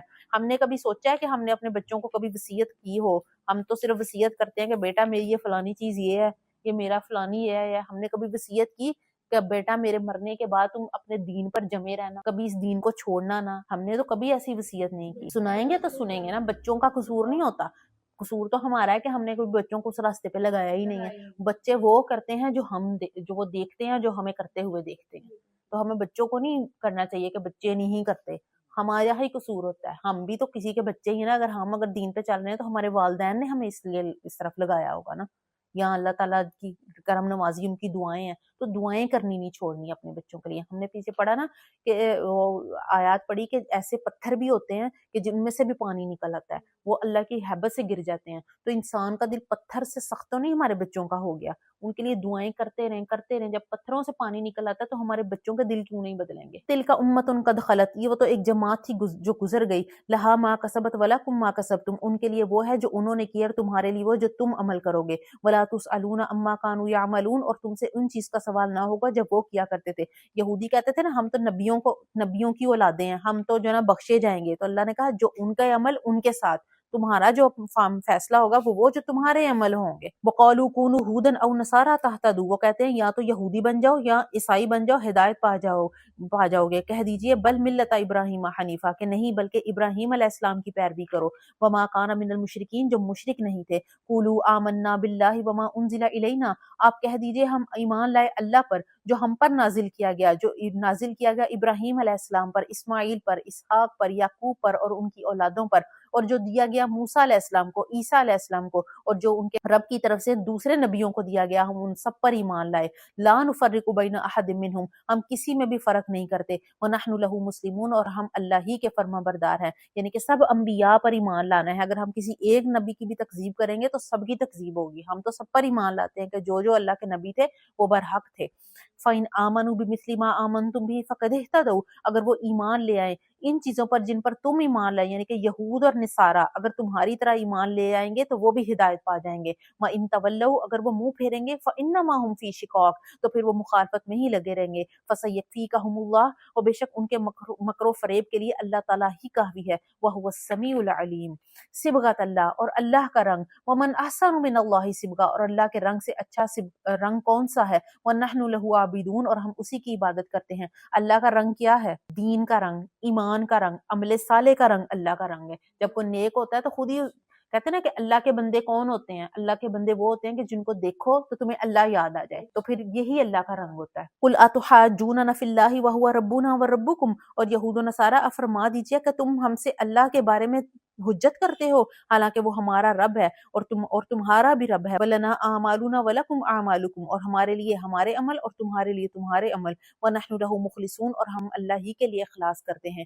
ام تقولون ان ابراہیم، اور کیا تم یہ کہتے ہو کہ ابراہیم، اسماعیل اسحاق یعقوب اور ان کی اولاد وہ یہودی تھے یا نصرانی تھے؟ قل انتم اعلم ام اللہ، کیا تم زیادہ بہتر جانتے ہو یا اللہ تعالیٰ جانتے ہیں؟ اللہ تعالیٰ جانتے ہیں کہ یہ نہ تو یہودی تھے یا نصرانی تھے، یہ بلکہ ابراہیمی دین پر تھے، اور ابراہیم صرف اللہ تعالیٰ ہی کو مانتے تھے۔ ومن اظلم ممن کتم شہادۃ عنده من اللہ، اور اس شخص سے بڑھ کر ظالم کون ہے جس نے اس کو چھپایا اس گواہی کو جو اللہ کی طرف سے اس کے پاس موجود ہے۔ وما اللہ بغافل عما تعملون، اور اللہ تعالیٰ ان کاموں سے بے خبر نہیں ہے جو تم کرتے ہو۔ تلک امۃ قد خلت لہا ما کسبت ولکم ما کسبتم ولا تسألون عما كانوا يعملون، وہ ایک جماعت تھی جو گزر گئی، ان کے لیے وہ ہے جو انہوں نے کیا، اور تمہارے لیے وہ ہے جو تم نے عمل کیا، اور تم سے اس چیز کا سوال نہ ہوگا جو وہ کرتے تھے۔ کبھی بھی ہمیں ایک دوسرے کے عمل کے اوپر بھروسہ نہیں کرنا چاہیے کہ ہمارے والدین بڑے نیک تھے، ہمارا حسب نسب بڑا اچھا تھا، یا ہمارے جو نا بڑے نیک بزرگ ہمارے خاندان میں سے گزرے ہوئے ہیں۔ اللہ تعالیٰ بار بار کہتے ہیں وہ تو ایک امت تھی جو گزر گئی، اگر وہ نیک بھی تھے وہ تو گزر گئے، اب تو تمہارا ان کے عملوں کا تمہیں کوئی فائدہ نہیں ہے، تم نے اپنا اعمال نامہ لے کر آنا ہے۔ جو کتاب اللہ تعالیٰ نے مجھے میرے ہاتھ میں دینی وہ میری ہونی ہے، ان کی نہیں ہونی، وہ تو ان کی تو ان کے ساتھ چلی گئی۔ تو کبھی بھی حسب نسب پر فرق جو ہے نا وہ فخر نہیں کرنا چاہیے۔ وآخر الدعوانا ان الحمد للہ رب العالمین۔